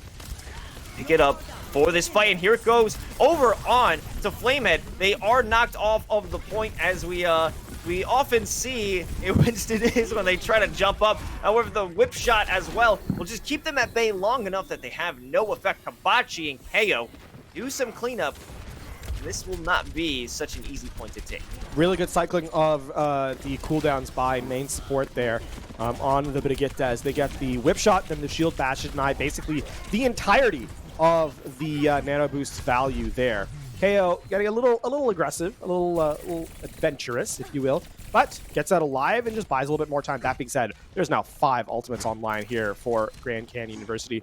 this is going to be an explosive fight nonetheless, as across the board you can see those check marks come into play. At this point, all it's going to take is one as Bob jumps through and does not knock anyone down, but they are holding the corner of the objective, and that will be Royal going down first, followed by Kabachi. Frosty all in the back line, hoping to get some value out of that pulse bomb. Doesn't really find too much as the heal is good onto the Diva. They will activate the self-destruct. It doesn't find anyone, and before they can get back into the mech, they will be taken out by Frosty. Frosty zipping around the point, keeping the contest alive as they hope to try and take out the Mercy and prevent the resurrection, but Pinnacle is back, and it is too late. However, KO has returned to the fray, and they're hoping to keep this one alive, but they will find themselves falling. The elimination is good. Brigitte back on point, swinging and trying to cling to this map. It's all about the stall. It's all about the ball trying to get back into the point. The two tanks hanging out in the back line. It's Flamehead once again with the Nano taking out EaCal. And now slowly dwindling. It's slowly falling apart. The ability for UC Davis to come back and hold on to it, trying to stop the resurrection again, but Q-Tip will stay alive, falling to their death before they can land from the jump. UC Davis will lose this point, or at least lose a little bit of progress. The struggle is continuing. The stall is still here. A pulse bomb over onto the Diva. Pinnacle and EaCal will make their presence felt as Grand Canyon University wins Map 2 decisively. That was just elegance under pressure from Grand Canyon University, as they across the board had HP less at around 10% of their entire team HP at one point. The healers, cycling between the correct targets just enough to keep them in play, and then a clutch nano boost from the Red Dawn keeps Flamehead just able to stabilize a little bit more, get those eliminations through, and that is the difference maker for GCU. And then at the very end, as it's sort of falling apart, the cleanup is there. So Grand Canyon University, those health bars, at a certain point, you look at them, you're like, how are you not out yet? How have you not been eliminated? But just some spectacular support play from the Grand Canyon University squad keeps the tanks in play long enough to win the war of attrition. And to pull off multiple resurrections throughout a single fight. I mean, to be honest, it was a fight that probably went on for about a minute and a half. Yeah, I mean, consider the cooldown is 30 seconds. That's it has to be at least that long, right? So from res to res, and the fight had been going on before that. So yeah, you're absolutely correct. You can see here, just under pressure, the Red Dawn has been, I think, one of the most just sheer confidence in their gameplay. Does not overreact, does not panic. Sure, they may be going down, but they make sure that their team's in the best position to win on the way out, and that's really what you need, especially from an Ana player. When they're getting dove as aggressively as the Red Dawn really was towards the end of this map. You need to have that calm under pressure feeling, because it's not all about you, it's about being able to keep your teammates in it as well. You have a lot riding on your shoulders, and just a simple dive isn't going to be enough, or should it be enough, to stop you from being able to do your job. And I think all of them did an excellent job. I want to point out Sweet Potato. I think, I talked about them a lot, especially their ability to deny any possible space from KO or EaCal to try and gain on that balcony. The coach gun, along with the support with the whip shot, the stun, a nice dive coming out from, I believe, EaCal to just knock them off. It was a very well done job. Yeah, absolutely the case. And now, I mean, we are perhaps one map away from a very quick night here at our play-ins for Overwatch Los. We're looking at map number 3, Gibraltar, GCU again defending. So we're looking to see at least a mirror of how map number 3 went in the previous series, where we got to see the entirety of the map. So far, it has been very one-sided affair through the first 2 maps of play in both our series.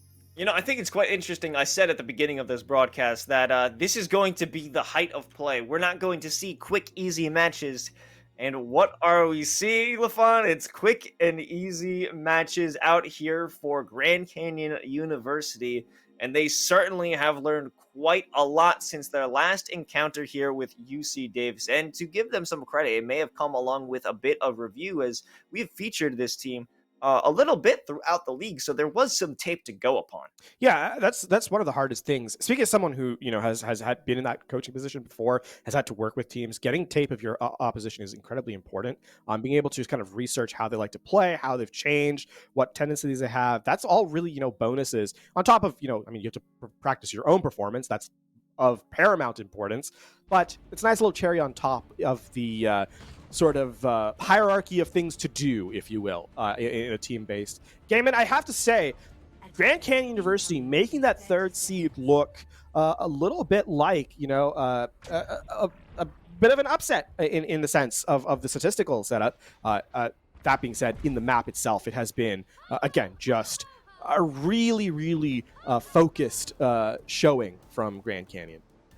Absolutely, they have been a well-oiled machine thus far, and if they want to make their way into the conference finals, well, they certainly have to keep up their performance. And Sweet Potato back on that Ash and does manage to land the dynamite this time, but doesn't have that effect that we were looking for. Not nearly as effective. Here comes that first dive with a double bubble. KO, though. Oh, boy. Oh, boy. KO taking so much damage, but somehow clings to their life and will find the safety net of their healer as the rest of GCU look to just get some damage along the line. There are 4 players, I think maybe even 5, trapped in there, but now KO looking to stir things up as they want to maintain their control. They're looking to take the high ground away from GCU, UC Davis, putting themselves in another choke point. This is a potentially great opportunity for Sweet Potato here to just get some damage in. Pinnacle and Flamehead doing what they do, as acting as a great wall and stopping any players from making their way through. Flamehead once again jumping up, just getting the damage in, and now finally the exit will be made from UC Davis. They're being blocked. They aren't allowing them to move in. The body blocking action is just going to be enough to pressure them.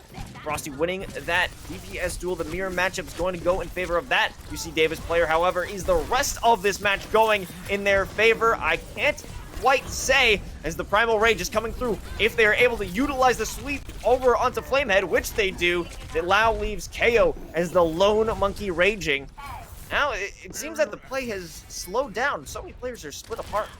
The one thing is that Grand Canyon University don't actually take a lot of damage until the very end, which means that Royal gets the nano boost first, but as KO tries to go in aggressively, the rest of the team can't follow up, and now, KO's in. They may as well be in Narnia, right? Never mind Gibraltar. They're somewhere else entirely because they have no way of getting back to the team. Absolutely not, especially with the pressure of 3 different enemies on the side of Grand Canyon, and having that tank away from the rest of your team is going to be a critical failure. They do get the Bob forced out, though, due to the fact that while that's happening, as a result of not having everyone together, they kind of lose 2 players in the objective, but even still, they win the fight. And that's a big anti-nade that's going to deny Kabachi any space forward here. KO is there to have some say in this fight. They won't let it go so easily, but KO doesn't have too much to say in that fight, I guess. Bob out now for UC Davis. Time is running out. 1.5 minutes left. And, you just got this Graviton Surge. This needs to be a win condition. You need to win off this Grav on this objective. Because if you can regress with this Nano Boost into the Winston, then Grand Canyon can just slow this map down to final fight.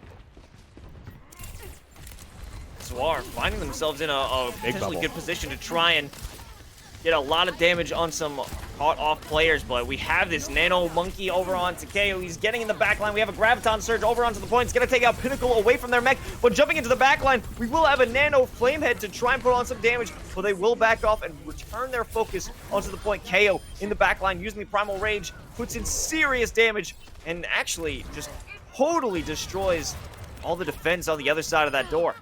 Really good peel from the backline of UC Davis. The Nano Boost gets the Winston only to 99% of that Primal Rage. Never able to quite get all the way through. And that's off the back, again, of stellar support play in the back line. Again, while the front is able to clean up. Now, there's just the stagger kills. Watchpoint Gibraltar, the early spawns. There's no way you're getting out unharmed.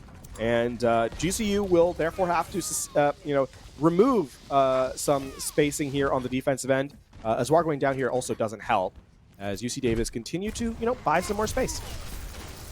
Okay, jumping in, we see a lot of these aggressive plays coming out of the Winston, but I don't know It will be too fruitful. We have Flamehead back in the plane trying to get into the back line. Another Primal Rage aimed at those healers, and they're going to find themselves in an off position, but that distraction will be good enough for both Q-Tip and Pinnacle to find some targets and push the players of UC Davis back. Yeah, while the supports are being handled by one player, the rest of the game is being played 4v5, right? So the numbers advantage goes to GCU. The Primal Rage so valuable in that regard. And on top of that, it was actually EaCal sleeping on the Zarya. So again, that becomes a 3v5, and therefore GCU just has the superior numerical advantage. Now, high ground control gained by GCU and UC Davis, though they have a lot of resources, they need to get in through this choke point to use them, and that is certainly easier said than done. Though you'd like to see this rally opened up to just give you some more sustain on the offensive end. Okay, here comes the Bob out from Kabachi, hoping to buy some space on this high ground. We have Winston, KO jumping up with the Nano, but they're going to get knocked off. Another denial of that player from having value. They're just lining up in that side door on that high ground, and Grand Canyon maintaining great posture on that plane. But they do take out Aswar to UC Davis, so that's one DPS down, but you need to get a little bit more value here, and the Primal Rage is not getting the eliminations you'd like it to. It's just moving them out of position, and that's all KO can hope to do at this point, and put them close enough for that Graviton to have some serious value. However, what they hoped to use was that Pulse Bomb eaten by Pinnacle. The combination of ultimates doesn't come into fruition. It doesn't bring that alley-oop that they were looking for. Grand Canyon University popping out the Primal Rage in the plane along with that Nano, and Flamehead is doing some damage. I'm having a hard time to see what's even happening with all these ultimates coming through, as we have EaCal fighting for their lives, using those bubbles and maintaining themselves in this fight. Yeah, but speaking of maintaining in the fight, the rally is brought online by Q-Tip, and that's going to give more survivability with the armor to the defense here. Now we're in the last 30 seconds of play. You've got the rally. You're going to have the Graviton Surge. These need to be in position to win. You have to get these to be your win conditions. The same story as the first point here, as Aswar goes wide with the Pulse Bomb. Aswar on off angle is just digging into EaCal, but they're having that shield maintained. They're having the heals maintained. It's the anti over onto the Brigitte. Main support does have a lot of damage going on, and they will be the first one to follow. However, Q-Tip will soon follow them. EaCal no longer there to provide the bubbles, and now so far away from their team, so deep into the enemy lines without protection. It's UC Davis, unable to bring it to the second point. They just never get that Graviton Surge, Los. They never get online to those critical closeout resources. Just excellent. Again, we talked about that ping pong idea on map number 1 on Lijiang Tower. It continues to make its presence felt here, right? When Flamehead gets a little too low, then it's Aswar who's really taking the focus, or Q-Tip, or even Pinnacle in certain regards. And though they get very weak, they again, the Red Dawn and Q-Tip doing a great job of focusing the correct targets for their healing. So go low, but don't get eliminated. Bend, but do not break. That allows GCU the ability to hold here. And now, again, 2 points captured will give them the series win and move on here in our West Division in our play-ins. And Los, the element that's most surprising, I think, is that UC Davis are close to winning a couple of these fights, but in those moments where they need those cooldowns to be online, they just need them to be available, they're fractions of a second away from being usable. And that has really been a difference maker in the later half of the series. Not so much Control, which I think was much more one-sided, but certainly on Numbani and definitely here on Gibraltar. Ooh. Hold on a second, LaFawn. We are seeing the Hog, and I do believe they're going to teleport, they're going to try and halt hook, and then I think they're going to change. Okay, let's see it. Let's see if that is going to be correct. Yep, they're going to do that, and absolutely right. Yeah, it's a nice little cheeky play. If you get a hook, you get elimination. If you don't get it, well, it's literally a second wasted, so not a big deal at all. Though Frosty has made their position known, getting on the flank here to just put some backline pressure onto this squad. Well, you have to keep the attentions divided of Grand Canyon because they have been very focused in who they want to target and who they want to be in the fight. If you could split that attention, keep their minds off of, a single unit, then that may be exactly what you need to win. Ooh, a nice little race for that health pack is. Frosty and Aswar are dueling right now, but it doesn't really matter because on the other side of the map, Sweet Potato and Flamehead are just ripping apart UC Davis. Something that is a little under the radar there is that Azwar doing such a great job of getting that health pack actually opens up the map for Grand Canyon University, because that means it's less resources that Azwar needs to keep that going. And then in the 5v5 mirror, you don't have the Tracer on the flank to kind of put pressure to the backline. So that's a full reset. Smart play by the Tracer here for GCU. And now, just like that, we find GCU all the way at the end of the first objective, but now we do have a full reset coming out of UC Davis, and they are looking strong. It's going to be KO finding two, making themselves such a nuisance, such a big bad to take down as, well, GCU doesn't really have a response for it yet. Yeah, it's going to be the reset here. Again, Pinnacle did not have the mech, so you don't really have a true 6v6 on the retake. Gets taken down, and it's going to be a full-on reset here. Something interesting that I've noticed from GCU is they're not actually playing the pocket pick with the Mercy Ash. They're playing kind of the frontline look, and that's giving a lot of space for the Red Dawn to get dive in the back line because it's not really being supported. That being said, Primal Rage and Nano Boost committed here, or available to be committed as Royal applies it to KO. KO jumping into the enemy, but he's going to be taken out before they can utilize that Primal Rage. Yeah, that's just goodbye. Yeah, they didn't even have a second to think. Once they got slept, it was all over. Now we do have another player getting nanoed. It's going to be Flamehead. Does have the nano, does have the pressure, going in the sideline, and now once the nano is up, going to bring out that Primal Rage. On top of that, it will be a self-destruct, and Bob is here to play as well. However, a lot of these ultimates, besides Bob not finding too much value, but it is creating pressure against UC Davis, and still again, Grand Canyon University can't manage to close out this first objective as time is slowly creeping. Yeah, there's going to be the DMAC onto Pinnacle in the back line, and the supports are back. So Royal's going to have this nano boost. If KO can stay alive, this is entirely salvageable here. Okay, Bob is going to go out, but it will be a little too far to have too much of an impact. KO going back onto the point, denying any contest, and UC Davis is really holding on to this objective well. Yeah, this is but the nano boost has now expired, and you need these eliminations now if you're UC Davis. Big pick up there onto Flamehead. Now main support just bringing the pressure. It's also Frosty. No one is even allowed to get to this objective. This is getting a little dire. We're 30 seconds away from this map potentially ending. Azwar gets taken out, but not before getting the DMAC here. This is the last fight. Actually, this is going to be bad, because now it's 24 seconds remaining. Sweet Potato is just out. You have to wait for that reset to come in, which means it's going to be full 6v6 on the retake. ECAL going to make the switch over again.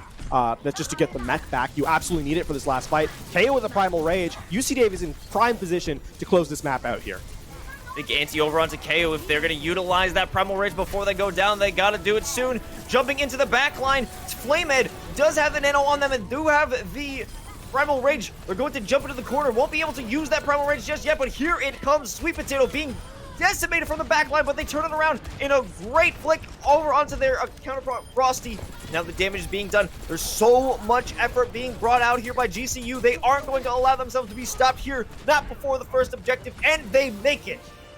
Barely under the heat of battle there. UC Davis smartly not using the rally. This is going to be a big closeout. 220 is not a lot of time if you think about how defensive high ground hold is very possible here on Gibraltar. And even with especially with Sweet Potato going down, you lose that ability to position aggressively here, you do GCU. And that means that now UC Davis just have to really force two fights. They're going aggressively. This is a good read from them. Going into that stairwell, it is going to be all red in that kill feed, and it's going to force an absolute reset out of GCU.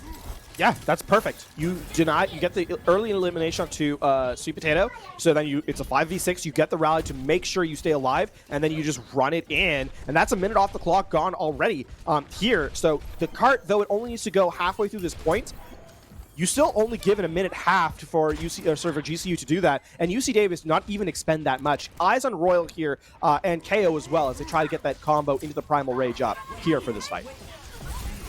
Red Dawn still has some time to try and build that up, but the stuns onto KO will be good. They aren't going to be able to escape with their lives, but they actually jump into the backline. KO activating the Primal Rage, finds Sweet Potato in that tight room, and they will be able to potentially escape. Picking up that health pack is going to be huge as UC Davis holds on to that choke point, and Flamar looking to body block it, looking to body block it, and they actually do, along with Pinnacle. KO will not be allowed that great escape, as Eswar and GCU are hoping to bring this fight back under their control. However, Bob, therefore, some denial. That's going to be the evening up. So it's technically 6v6 now as Bob plays the role of a tank to deny the cart any percentage. UC Davis, though, have kind of run out of resources. Only the self-destruct online as Flamehead walks into the backline. Main support and Kabachi go down. Flamehead jumping into the plane, causing some serious commotion. And Sweet Potato continues to put the damage. KO goes down as well. They still have the point moving forward, looking to try and escape. It's ECAL. ECAL does manage to get away and try and look for a reposition, but we do have Bob on the horizon. This is it. This is the last fight. Someone needs to touch. 15 seconds left. This is all that is left between GCU and the series victory. 10 seconds on the clock.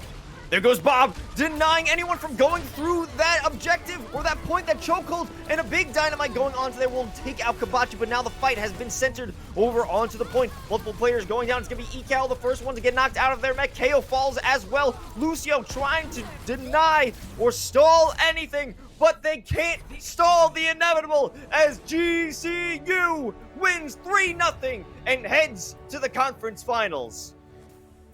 What a run through here from GCU. Flamehead rightfully getting the highlight here of the game, as this player was a difference maker throughout the series, but especially on Gibraltar. That body block really opened up that second objective for GCU. It looked like UC Davis was on the brink of bringing that map back in their control, but with the body block, I mean, you saw that elimination come through. That was the spacing that was needed. You needed an ult just to even it back up in terms of the timing. And again, just a moment there that is, I think, a huge part of why GCU are continue to move on, who upset our second seed here in the Western Conference to give themselves a chance against the first seed. That split-second decision to cut off the exit for KO was huge because they had been such a pressure taking out Sweet Potato, going through the back lines, keeping themselves alive with the med pack, but to be able to stop that escape was huge. And a great turnaround from Sweet Potato to take out Frosty. That was a very close moment where they would have been able to reduce that damage and even stop the map right here in the first objective. Yeah. Oh, this is it. That is for KO. You just feel so bad, right? Because like, there's nothing you can do. Both the tanks are in your position, locking you into a corner. You just have to accept that your life is forfeit in that regard, and that is the beginning to close it out as GCU fight to the bitter end. But they get there. They get there in the end, and it's again, as we said, a 3-0 to complete the series here. More than completing the series, it feels like completing, a heroic arc. They lost to this squad in the beginning of the series 3-0, make it to the conference play-ins, and defeat that counterpart 3-0 themselves. It feels, feels like storybookish how this ending has come, but, their journey isn't over yet. They still have to face off against Boise State in these conference finals. Interestingly enough, the only other team to have defeated them throughout this season. Yeah, I mean, they say the one who laughs best, and we'll see if that really does come to be the truth, because, sure, you take the losses earlier in the season, but if you can close it out when it matters, then really that is what is important here. So for GCU, they're at least hoping to kind of flip the script in the sense of the victories that went their way, or against them, I suppose I should say, as, this has been a level up throughout the season. I think this has been a team that has, again, we did get to see them earlier on stream, and I think, there was a couple of things that we highlighted about them that they needed to kind of work on as they went through, and it looks like they've done just that, because the ability to kind of lose or to kind of juggle target priority has been much improved. That's something we were concerned about the last time we saw them. Their target focus was not very good. That has changed eminently in the time since then, and has really become, I think, a strength of theirs more than a weakness, as showcased here in the 3-0 against UC Davis. The entirety of the season is all but proving grounds to try and figure out what you can do better, what you're lacking, and how you can become the best team you could be. Just going over your games and realizing what needs to be done to become a much stronger competitor within the league. And I'm sure that Grand Canyon University has done plenty of that VOD review, done plenty of watching of other teams probably throughout this league to just try and improve all of their different factors to become a top squad and to make it into these conference finals. And we will be able to learn more about this process. But before we get to that, every 180 seconds, someone is diagnosed with a blood cancer, and 40% of all pediatric cancers are blood cancers. Every blood cancer diagnosis turns lives upside down. When this happens, the Leukemia and Lymphoma Society is here to help. Since 1949, LLS has invested more than $1.3 billion in research, pioneering many of today's most innovative approaches.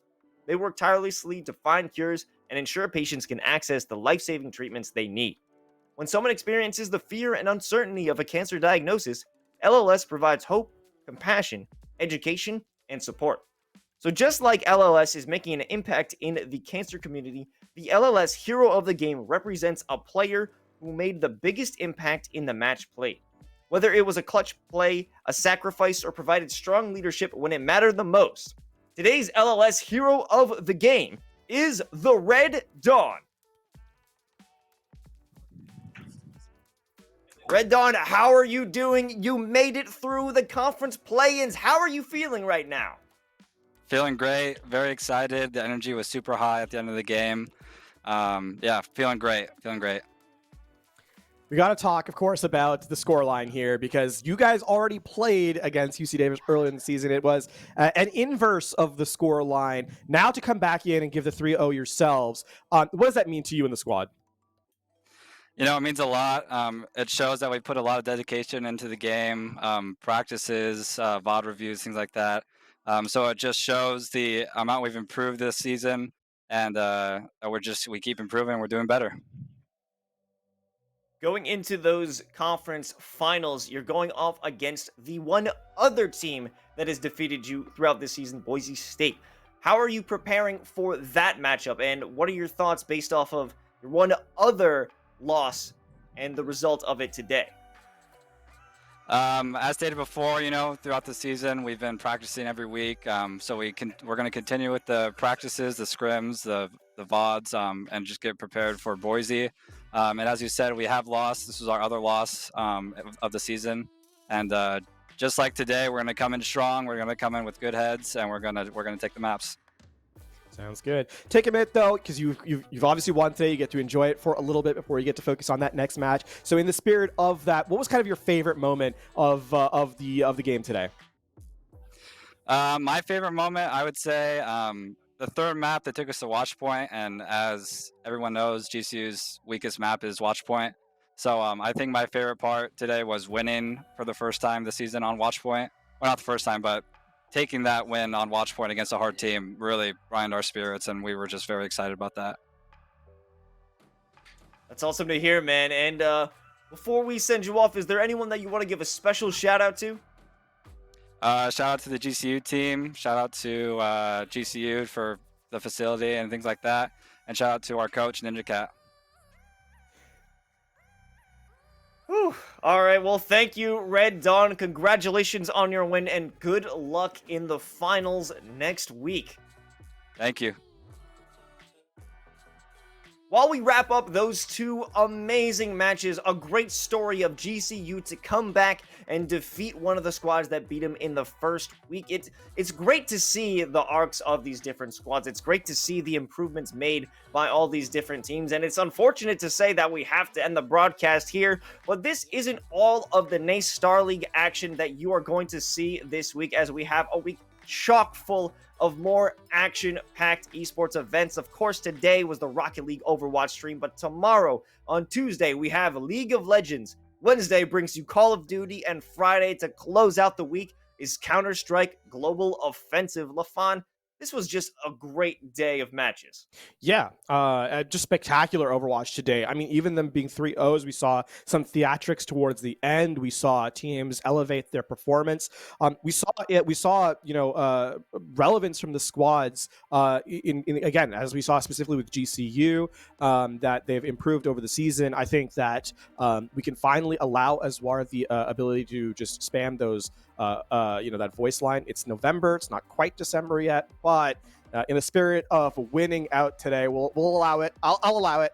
No, but in all seriousness, congratulations to both our teams that are moving on, and a shout out to the teams that didn't make it this far, because they provided excellent gameplay. They really gave it their all, and at the end of the day, you have to have a team that wins, you have to have a team that loses, and the fact that you play a spectacular game throughout, win or loss, is something to be applauded for sure.